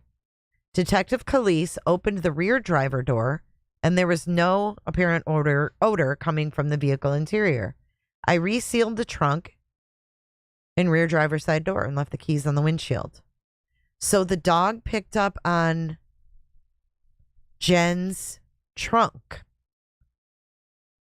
Even though they said that Maddie was put into the Lincoln's trunk. Isn't that weird?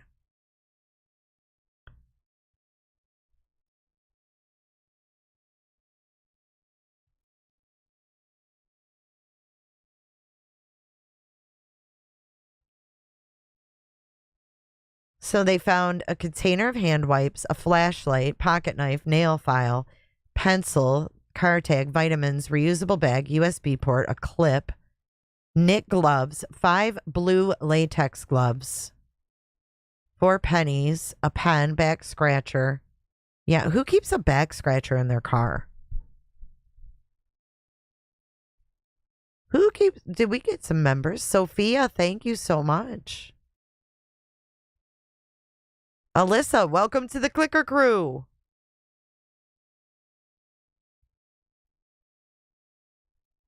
Hairbrush, flashlight, tactical case with flashlight and compass, blade attached to handle, 6 blue latex gloves, unopened flashlight and batteries, hand sanitizer, dog collar and accessories, empty vape box, napkins, vet business card, dog leash around headrest.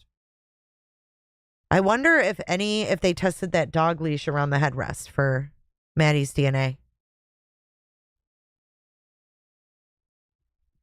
At the house, I guess, Cricket. USB port with charging cable, food utensils, receipts, vape boxes, piece of plastic, window squeegee, photography screens, backdrops. What? I don't like that. Why does he have that? God almighty. Photography screens, backdrops. There was a tripod in Maddie's makeshift bedroom in the living room. Santa was arrested for producing CSAM. Oh my God, Shane, if you have a back scratcher in your vehicle, I'll die.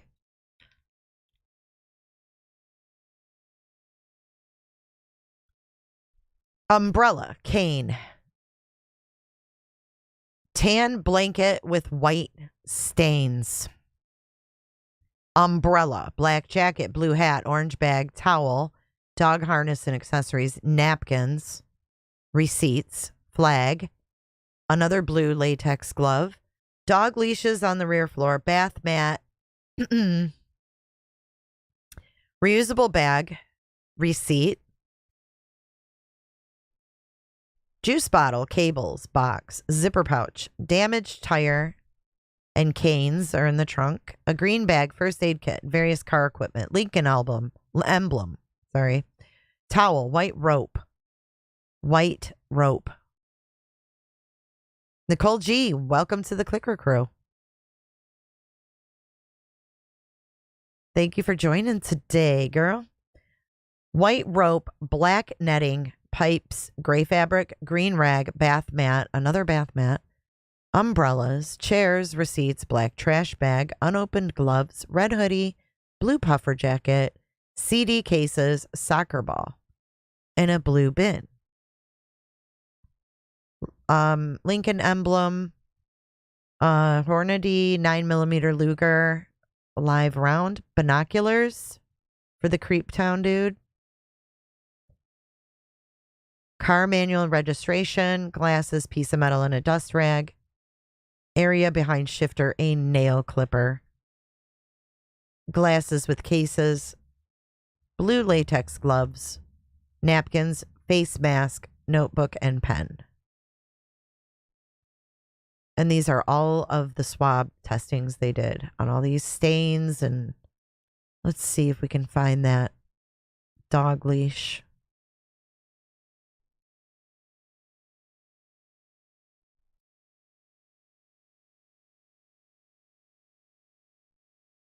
They probably just took the dog leash out, right? God, so much stuff to test. White rope from the trunk.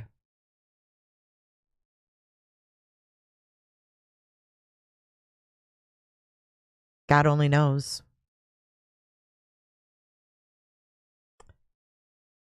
Okay, so on 228, the entire rear compartment, center console, front driver and passenger seats, and any visible white, yellow colored stains were examined visually and chemically.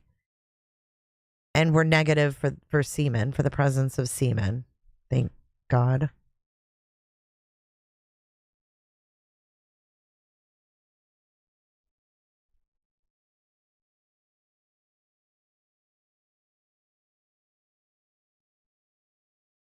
This is for the emergency search warrant.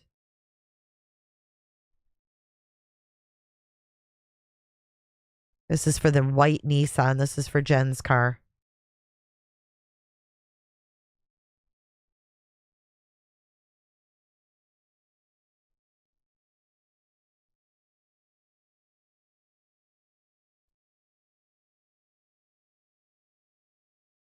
It just still bothers me that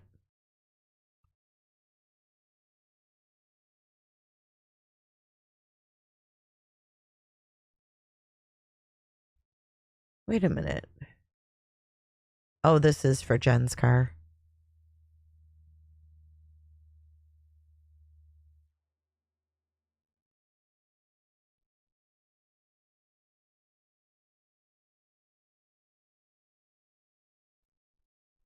This is to get the GPS off the cars.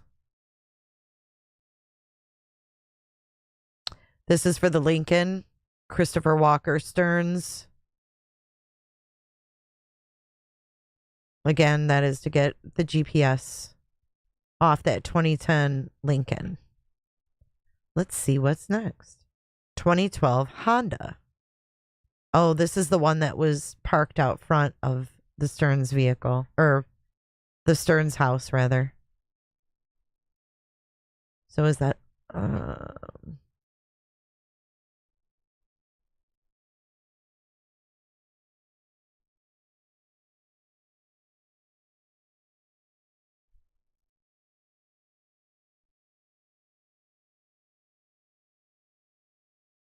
I hate silence, but I'm just trying to get through these because a lot of them, I mean, I'm skipping over a lot of redactions. There's probably 10 redactions right here. All right, here's another one.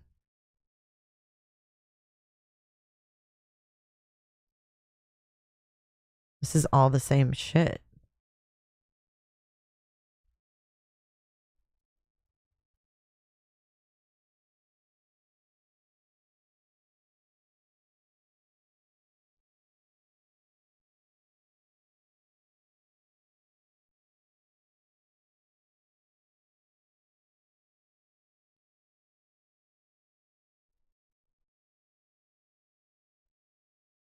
This is all the toll crap from him going through the toll roads.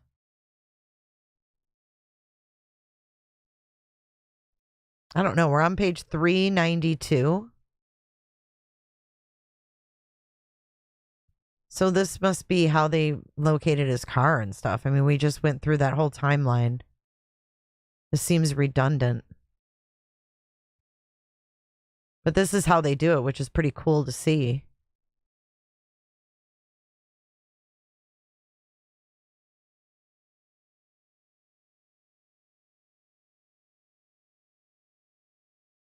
I'm just wondering what's new and what's not. It's so confusing, guys, when you get these documents because a lot of it is repetitive.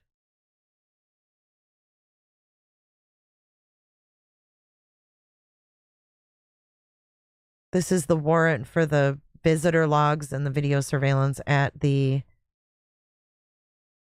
apartments and then at the school. 7-Eleven, where that Brittany girl thought she saw him. The Holiday Inn, where they stayed at the hotel. That's for that footage. Hunters Creek Middle School.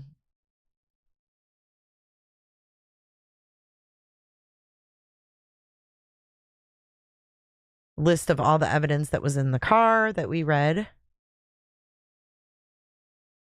This is a witness thing for who?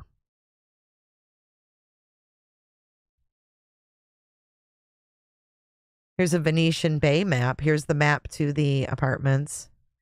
Oh my gosh, we've been going 3.5 hours. Oh, those tolls have solved a lot, I know.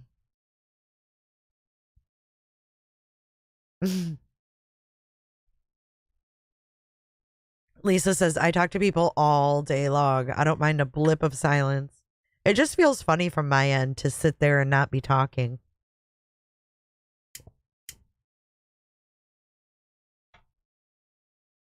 Heck yeah, they have to have it all. You're right, Crimes.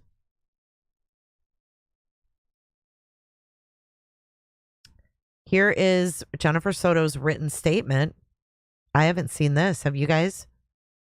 Put a 1 if you've seen this before. Put a 2 if you have not. It says, today around 8 a.m., I saw Maddie getting ready for school. I'm not sure what time they departed. Stephan Stearns took her to school and dropped her off close to school. She always says close to school on Town Loop Boulevard between Town Center Boulevard and Hunters Park Lane around 8:30 to 8:45 a.m. She never made it to school. I went to school around 4 p.m. to pick her up and she never came out. I searched the area, went to my mother's office to look for her and could not find her. Now, here is Stephan's written statement. Dropped off about a block or so from school, sometime between 8:25 and 8:40. Turned around and headed back towards town. I watched in my rearview mirror as she made her way in the direction of school. She was busy searching through her backpack for something that seemed to still be moving towards the school. So I carried on with my day. This is exactly what he kept repeating. It's like identical. I stopped by a nearby vape shop, but it was closed. So I went home and left about an hour or so later to check the shop again. It was open, so I bought my vape juice and returned home. Relaxed with Jen for a while. Later, went out in the afternoon for a few errands and returned home around 2:30.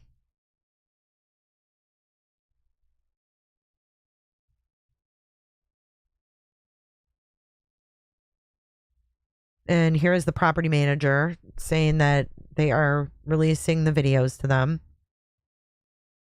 Antonio Roman. Oh, this is for getting the dumpster. Getting in the dumpster or whatever.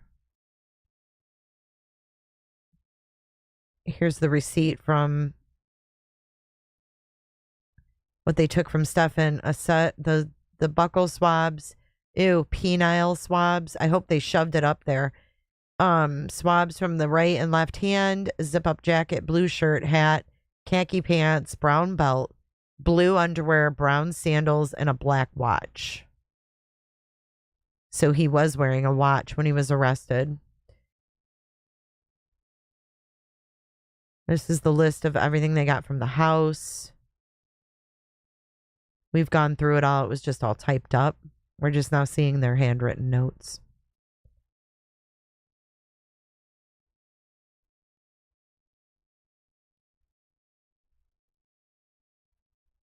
They got the DVR from the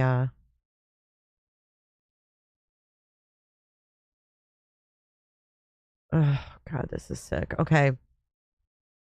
Evidence, paperwork, major case prints,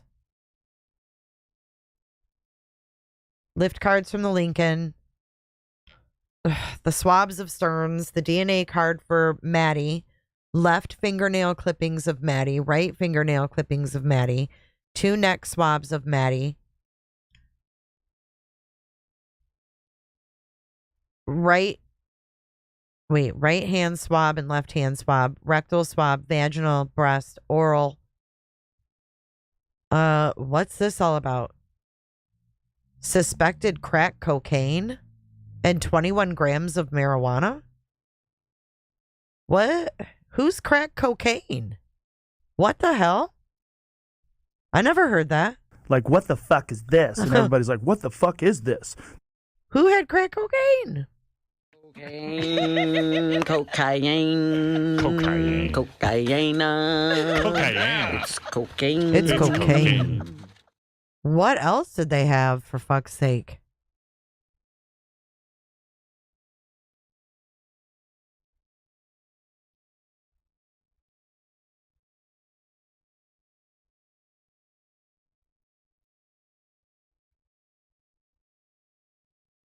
Yeah, look at this shit. Oh, meth? What? Okay, we have latent lift cards, CD, DVD, blah, blah, blah. Sex exam kit. Package with white powdery substance? What? What are you doing in the White House if you're not selling cocaine? How big of a package?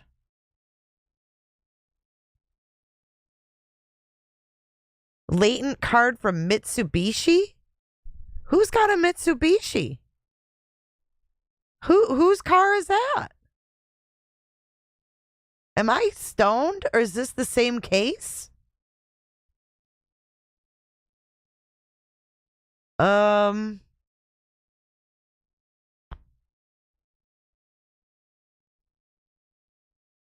This is the same case, right? 3/20/24. I mean, what? How come this has never been talked about? Has no one ever seen this? Hold up. Wait a minute. Something ain't right. Sit down, bitch, sit down. There's other cases? Why? Oh, what'd I do? Oops. That doesn't seem right. But then here on this page it says Stephan.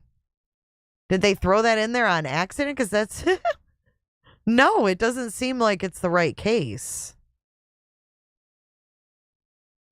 No, it is the same case. Look, it says Stephan Stearns right there. Oh, wait.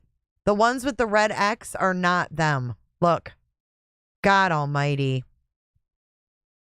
See the red X's? Those aren't related. Nope. No math. Let's unyo that entire thing. What you are witnessing is real. The participants are not actors. The red X's are not affiliated with this case, is what I'm gathering. See, Daquan Doherty. These are not. The ones without the X are this case. These are not. I was like, what? Everybody take a deep breath. No meth. There's none of that. None of that. That could really start some rumors. Little red X's. Maybe they should redact those, right?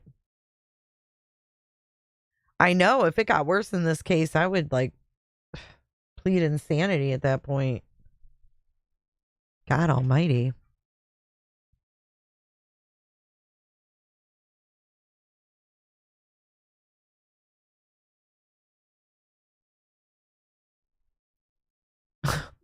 Unyo that. So we've started rumors and then dispelled the rumors all in one live stream.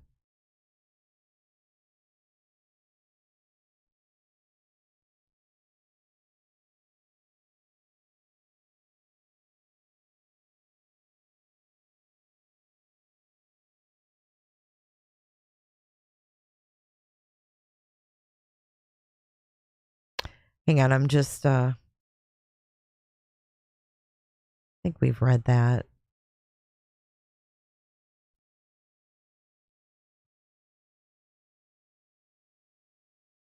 Okay. This is when they found the body. Did we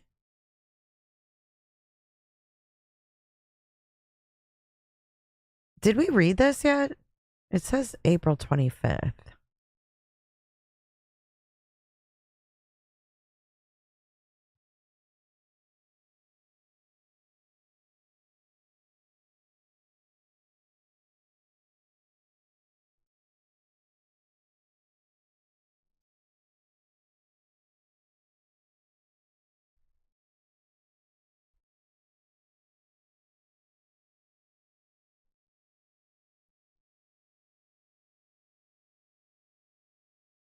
I don't know why they would do that, Diana. It seems kind of stupid. Confusing. I feel like we've read these. I'm not sure we've read the narrative, though, of when they found her. You guys let me know if you've... It's so hard to keep all this straight. It all starts to blend together after a while.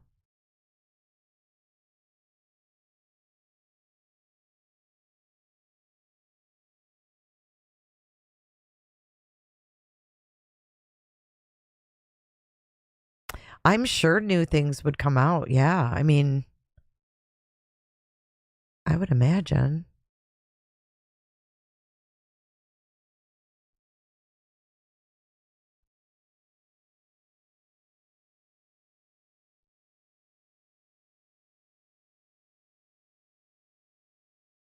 So here it says, I don't know if we've read this or not, but I'm just going to read the part where they found her. Because we were talking about the clothes. It says, as I approached the tree line, I observed something blue among the greenery on the ground. As I approached closer to the area of something blue, I could see the outline of what looked like blue jeans and the stitching on the back pockets of blue jeans.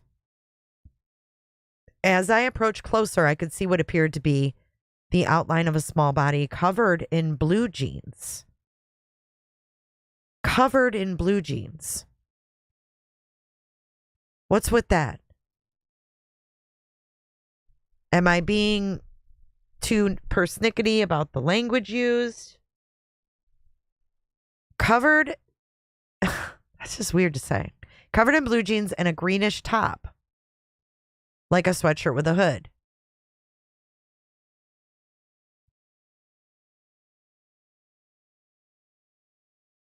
What's with that word covered?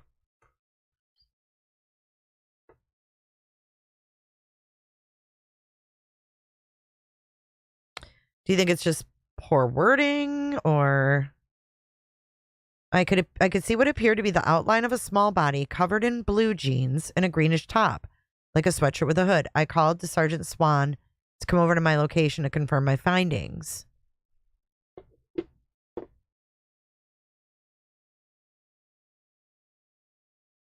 So then it says, the body was laying on the left side and was somewhat drawn in like a fetal position. There was either hay or dried grass over parts of the body. So he was trying to conceal with the hay or grass, probably.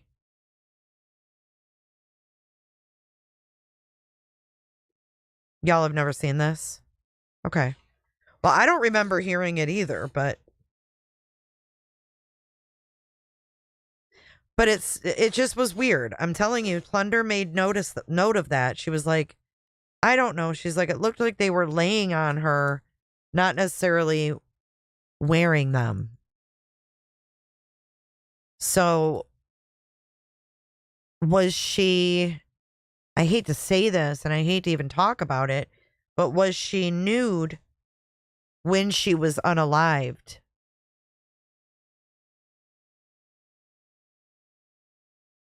And I don't know, like, the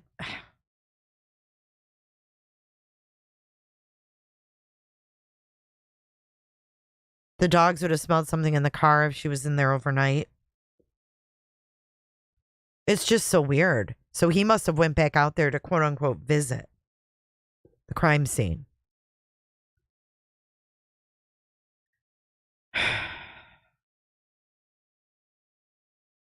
It was apparent it was a human body based on my training and experience. As I approached closer, it was obvious there was no signs of life as insect activity was present. I did not observe any odor. Isn't that strange? But I don't know how long it takes for insect activity. I mean, it depends on the conditions outside. What's the temperature? Where is she at?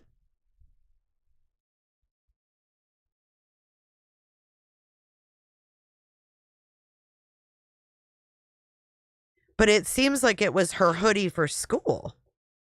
So was someone wearing that hoodie? Wait a minute. You know how there was someone on the video, but it was too grainy to make out who it was?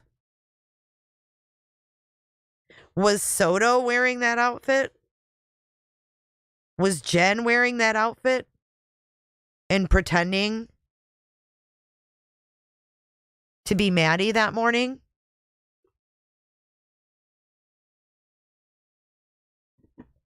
Oh, God, did he go out there and take her clothes off? Oh, Lord have mercy. Maybe. I mean, the guy had a sex torso in his mother's house in the bedroom where he lived with his parents.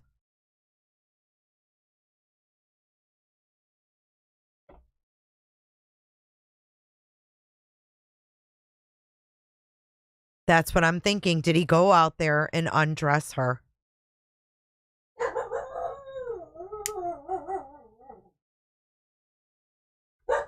Bella doesn't even want to think about it. The first photograph depicts the area I was walking and observed the blue. The second, third, and fourth paragraphs are taken from the same area. I recognized blue jeans and a greenish top. Yep, here we go. Listen. I made notification to Major Hinderman, who requested I forward him the photos. 3 of the 4 photos were forwarded to him as he requested, and he was present with the members of SCPD and KPD. He asked if there was a green sweatshirt on the body, and I confirmed there was. On the body. Her green was a color she wore at school. That was their school colors. Their school shirts were green. He asked if there was a green sweatshirt on the body, and I confirmed there was.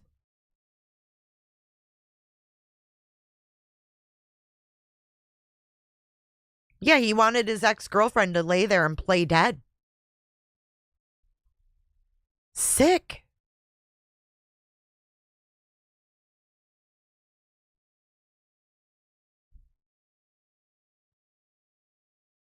Sergeant Swan and I exited the immediate area, and I walked to the opposite side of the bamboo tree line roadside to take 2 additional photographs from the opposite angle.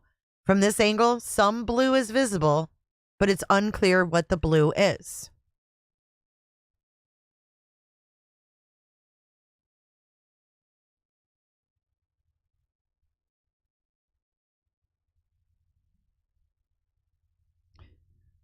I walked out of the gate with Sergeant Swan and obtained crime scene tape to secure the scene. Multiple deputies responded to the area, and here's that.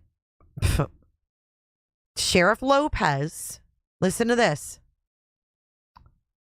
Upon the arrival of Sheriff Lopez, the one that shared the crime scene photo of Madeline's dead body on Instagram with a caption that said, "Great day for seniors."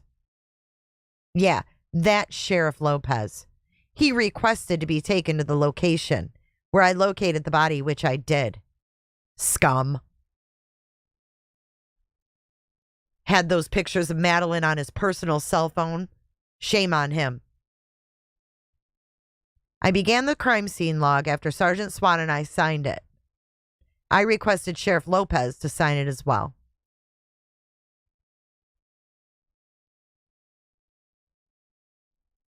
What do you guys think of that? Do you think the clothes were on her then?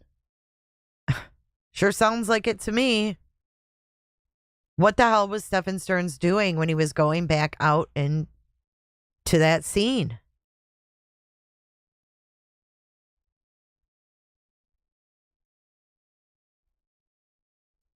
This is about taping up the residence. We are almost done, guys. We're going to get through all of these today. Can you believe it?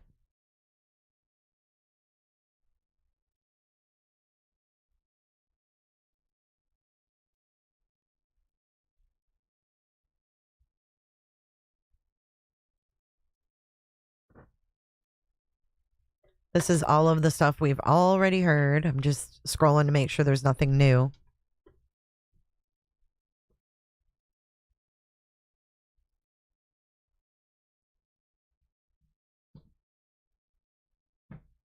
I don't believe any of this is new.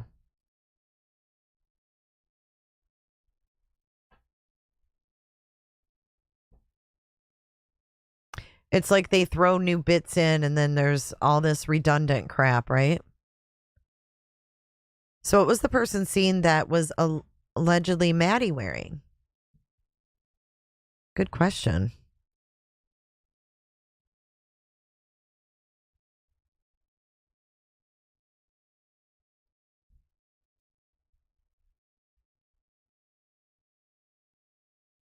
Who's Marilee Alejandro?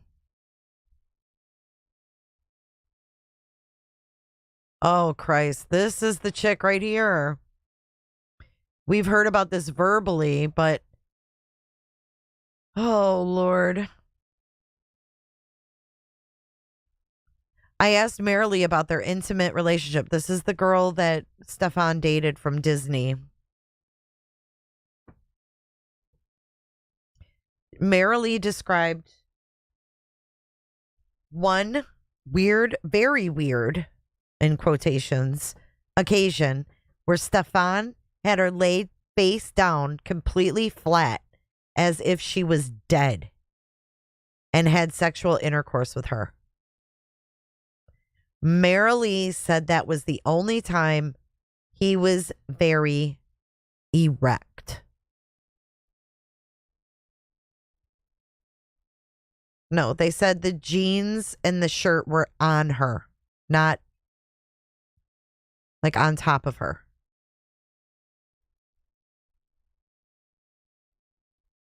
On Monday, Stephan woke Jenn up because he came in her room to walk the dog. Jenn stated she heard noises in the kitchen but didn't know who it was.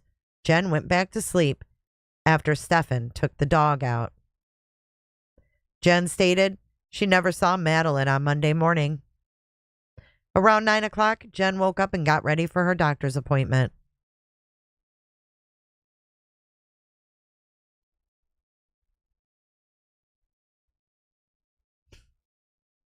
Unbelievable. I think he went out there. He could have went out there and... But wouldn't he be charged? If he went out there and did that while she was deceased, wouldn't there be more charges like, you know, violating a corpse or whatever that is? Yeah, she just went back to bed for like 45 minutes. Okay.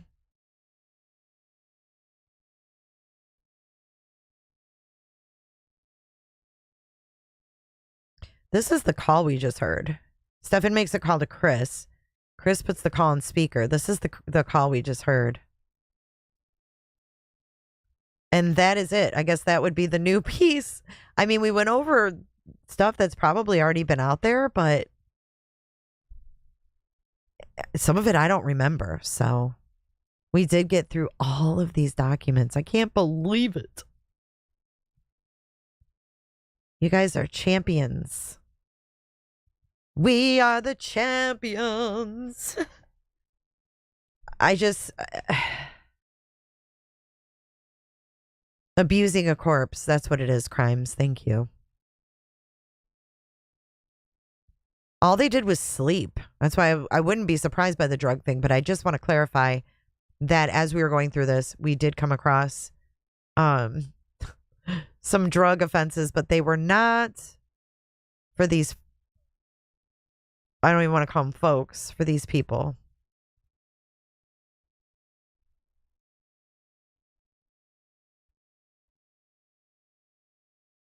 I talk like you would. It is insane. You guys, yes, trophies for everyone. Everybody gets a trophy today because we made it through 501 pages. Even though we didn't read them all, we did skim through them. Hey, Sarah. Someone who's jealous of their daughter and worried it's going to be a Woody Allen situation, Cricket. That is the sickest thing I've ever... That was like one of the sickest things. That kind of made me think that she knew, like, you hear that shit. Let me find that for you. Let me find that clip before we end this.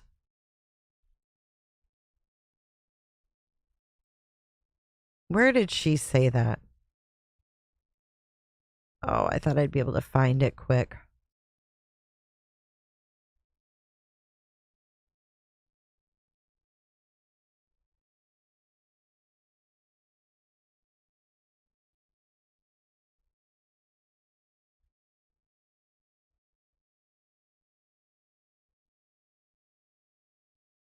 Oh, she says here that she would have caught him carrying a body. Interesting she says that.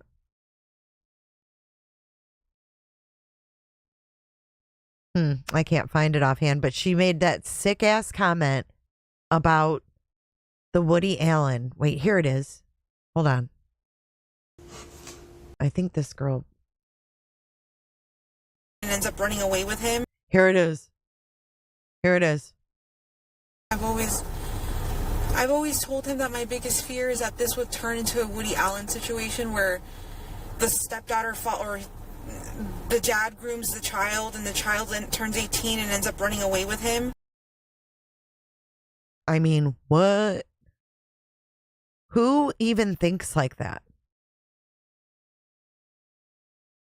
Who's talking about Gloria Allred? It could have been. It could have just been another student.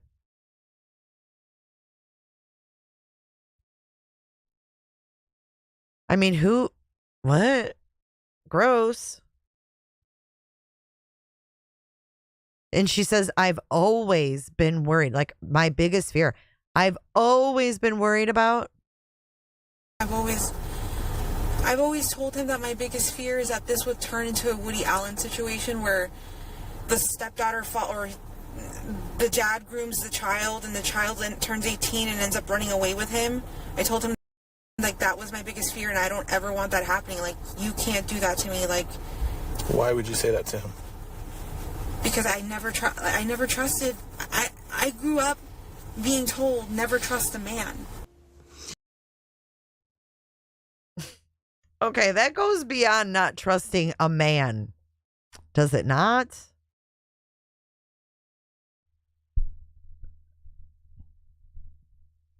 Doesn't it sound like she knew? All right, we're gonna do another poll before we end.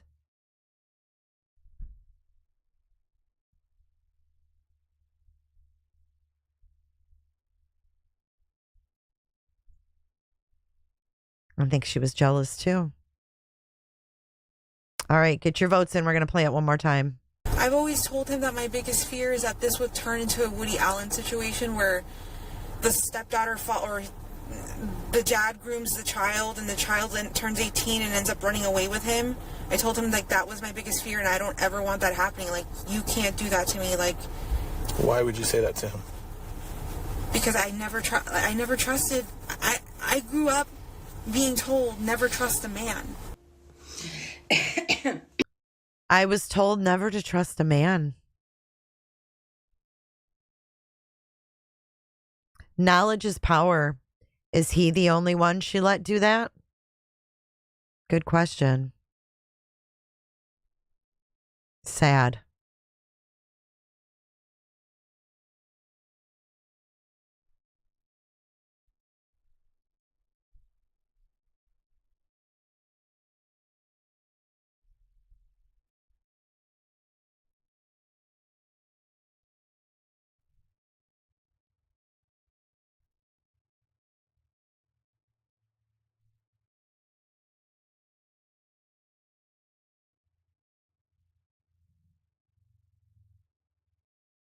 You know, I was just looking for something to play to go out, you know, something with just photos of Maddie that was nice. Like, there's no videos out there like that. It's all essay, death penalty. I need to make like a little outro for Maddie because I have a feeling we're going to be covering this case a lot. Well, this is the closest I can get is a news report about the memorials.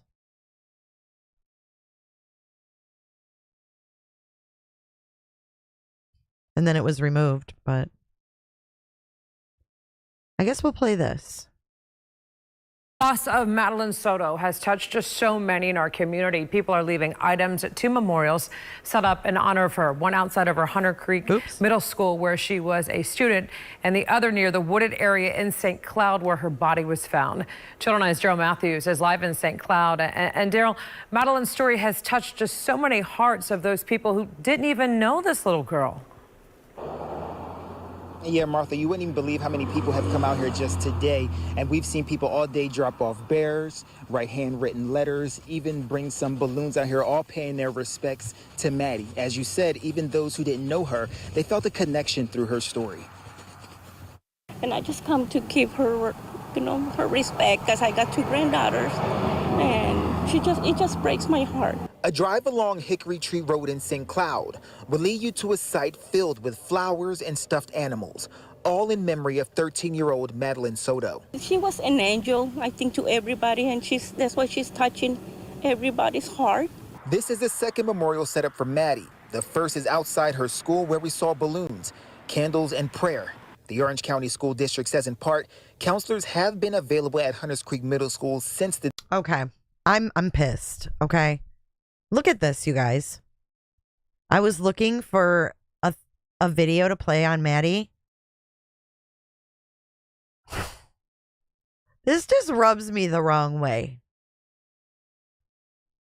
This just rubs me the wrong way.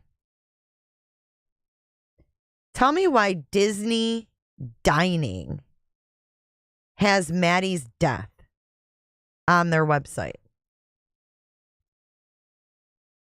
Oh my God, I'm frozen. Hold on.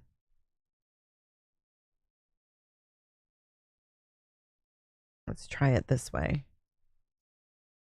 Disney Dining.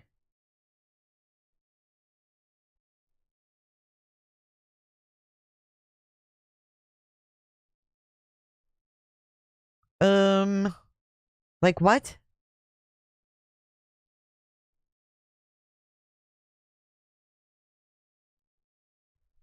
Disney Dining Home Business. Posted by Becky Burkett. Credit Disney Dining. What the fuck? Credit Instagram Jenn Soto.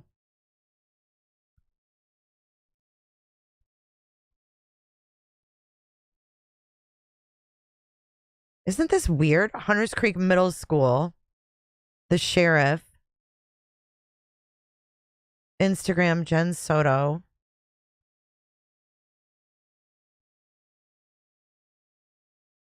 Credit X JLR. What? But Disney Dining? The fuck?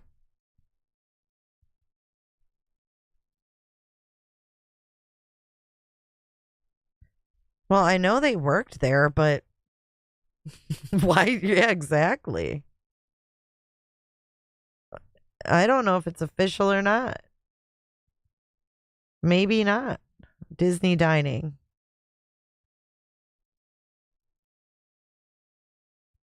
Influencer under fire for twerk. No, I don't think it's official Disney.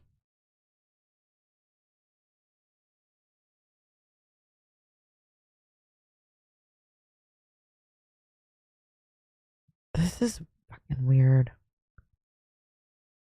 All right, I got to get off there because that says Disney Day. No. I thought it was an official Disney site. I was like, wait a minute. That ain't fucking right. I mean, I get that they worked there and all, but kind of creepy. Little bit creepy.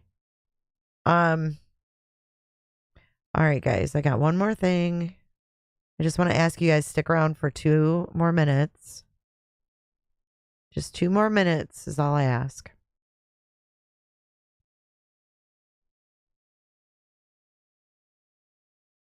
I promise to have something better next time, Maddie. This is pitiful, but I just want you guys to all take a moment of silence and remember Madeline Soto. We talk so much about Stephan, and I just think we should take a moment of silence, remember Madeline. And after that, I'm going to run our credits, and I will see you guys in the next one. Thank you for being here, and thank you for your support. Hit that like button on your way out.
That was really nice. Thanks, you guys.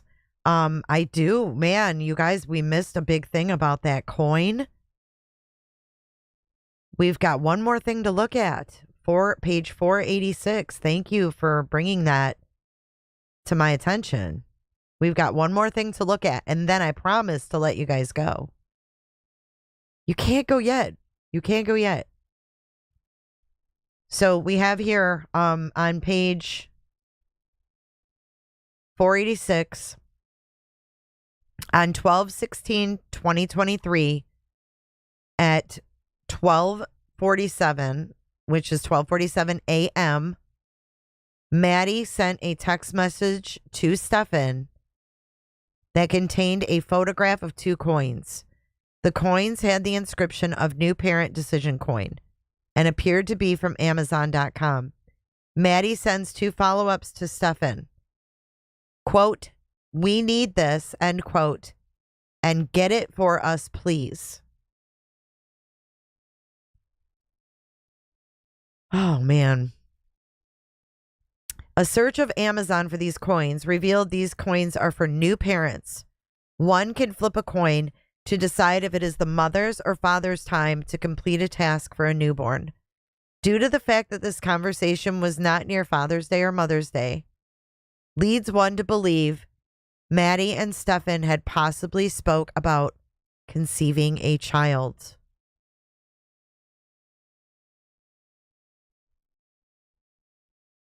Wow. Isn't that what I said? It's not Tamagotchis. It's not Tamagotchis. Here, let me show you guys the actual page. That's why Jen was worried about the Woody Allen situation. They were talking about having a kid together. But who killed her?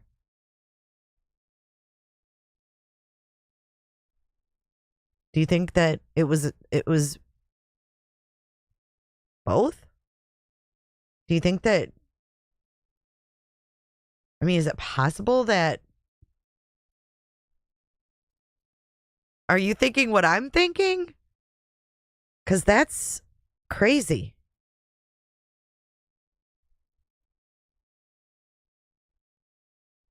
I can't get it to pull up for some reason, but I do want to prove that this was in here. So give me a second. Right here.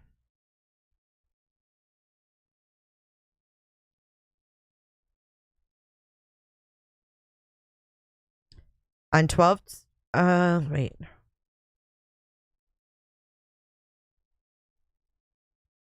On 12/16/23, so this would have been December 16th of last year, just after midnight, at 1:45 in the morning, Madeline sends a text message to Stephan that contained a photograph of 2 coins. The coins had the inscription of, quote, new parent decision coin, and appeared to be from Amazon.com. Maddie sends 2 follow-up texts to Stephan stating, we need this and get it for us, please. A search of Amazon for these coins revealed these coins are for new parents, where one can flip a coin to decide if it is the mother or father's time to complete a task for a newborn. Due to the fact that this conversation was not near Father's or Mother's Day, leads one to believe Maddie and Stephan had possibly spoke about conceiving a child. Beyond disturbed right now.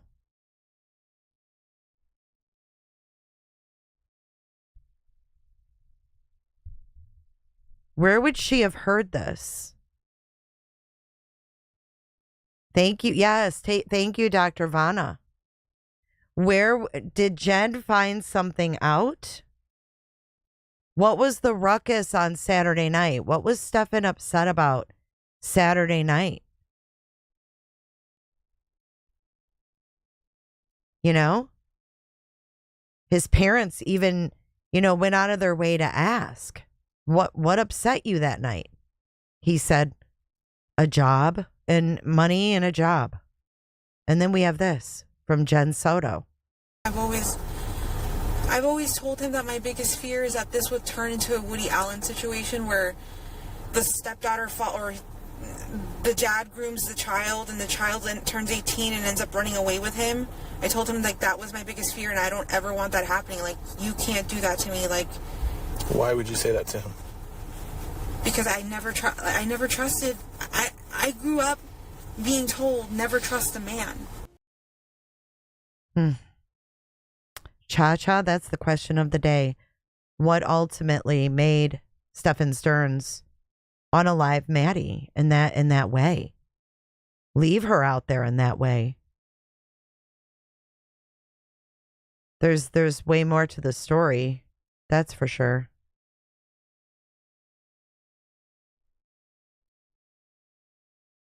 Sad. When Jenn said groomed, that's exactly what he did to Maddie. He groomed her. He groomed her to think that was love. You don't get along with your mom? I got your back. It's disgusting. He probably thought she was pregnant even if she wasn't. He was getting Amazon packages. Yep, he was, Crimes. And we all saw the video of her at her birthday party. I hate to go on about this, but man, Dr. Vanna, that just put a lot together.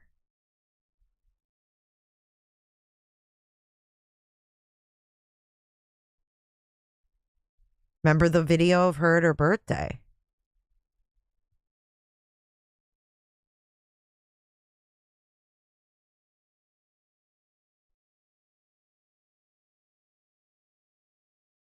And then remember her dress, the blue and white check dress was found in her room. There's a lot more pieces to put together with this puzzle, I think. I just found, I know I played this as like the trailer, but let's take a look at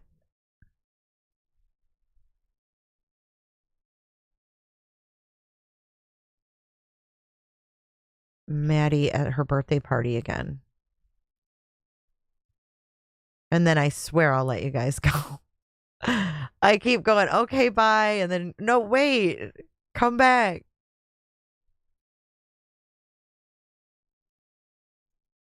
I hope you guys enjoyed this live stream. I know it's a tough topic, but I really, really, really appreciate you guys, sticking around, and even though it is tough.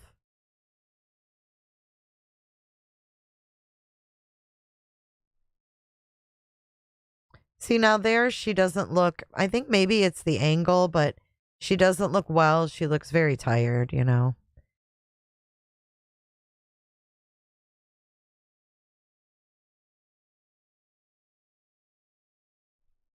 And I just don't know.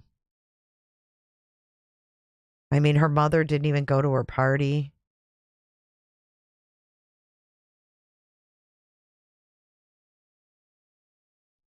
And why was she sad? Why was she upset? Was she upset because her mom didn't go? Was she getting along with her mom better when Stephan was gone? I mean, I just wonder.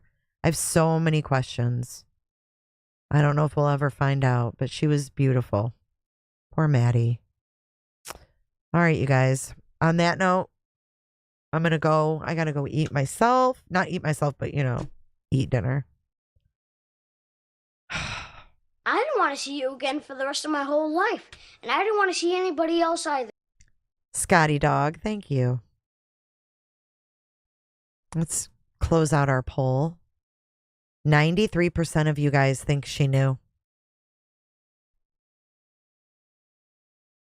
Unbelievable. I don't disagree with you. It's hard to even comprehend. Yeah, the coins were December 13th, Dr. Vanna. Professor Vanna. He was lying to his parents like he was invited to the party. Why would he need to lie, though? Why wouldn't he just be like, hey, I'm going to visit? Why a lie? What's the big deal? There's more to this. I'm not sure if only one friend showed. I know that there were several that didn't. But at any rate, you guys all have a good night.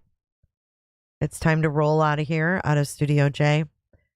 God bless Maddie, and God bless all of you. I'll see you guys in the morning. We're going to be going over some Delphi updates in the morning. I figure that's the best time to do it, because right now I'm going to go watch my updates, and I'm going to update you guys starting at 10 a.m. tomorrow morning right here on J is for Justice. I'll see you guys 10 a.m. Coffee and Crime. We'll be going over the latest in the Delphi, this crazy ass case that is not adding up to anything. We'll talk about whether Richard Allen is the right guy or not. Take care, guys. Have a good night. Sleep well, and I'll see you in the next one.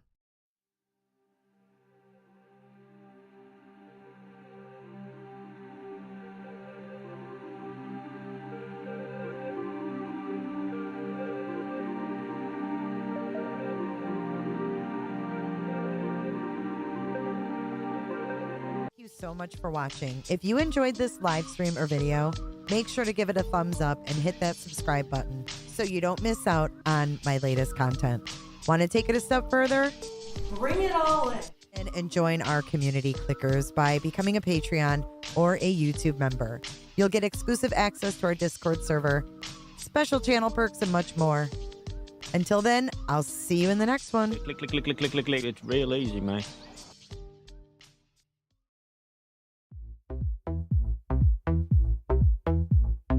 I don't give a damn. I don't really care about you and your problems. I don't give a damn. You talk way too much. I have heard enough about you and your problems. I don't give a damn. I don't give a damn. Damn, damn. I don't give a damn. Damn, damn. I don't give a damn. Damn, damn. I don't give a damn. You wanna be with me. You wanna feel something real, but I'm feeling differently. You're making plans to get to friends, but don't wanna face the fact that I ain't got time, I ain't got time, I ain't got time for that. Staying up late, sleeping all day, dreaming about Cadillacs. Buying new shoes, hanging by the pool, sipping on Coke and Jack. Calling my phone when you feel alone, but I'll never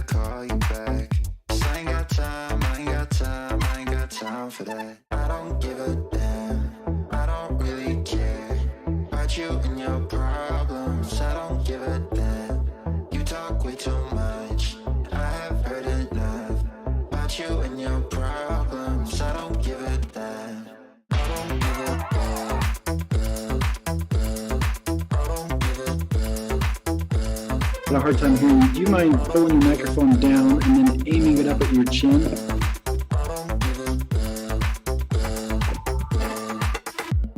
You're mad at me for not giving you comfort.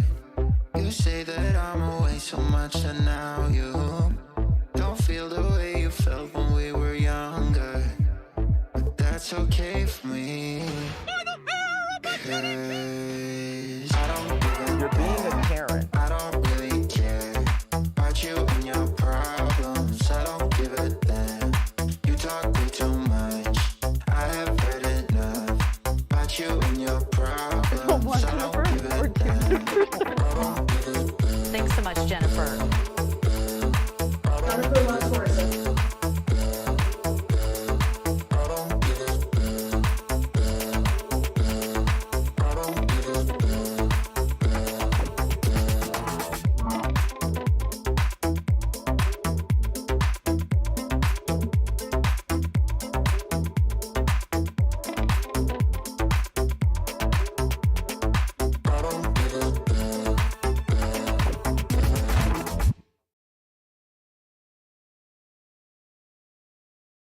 Bye, Jennifer.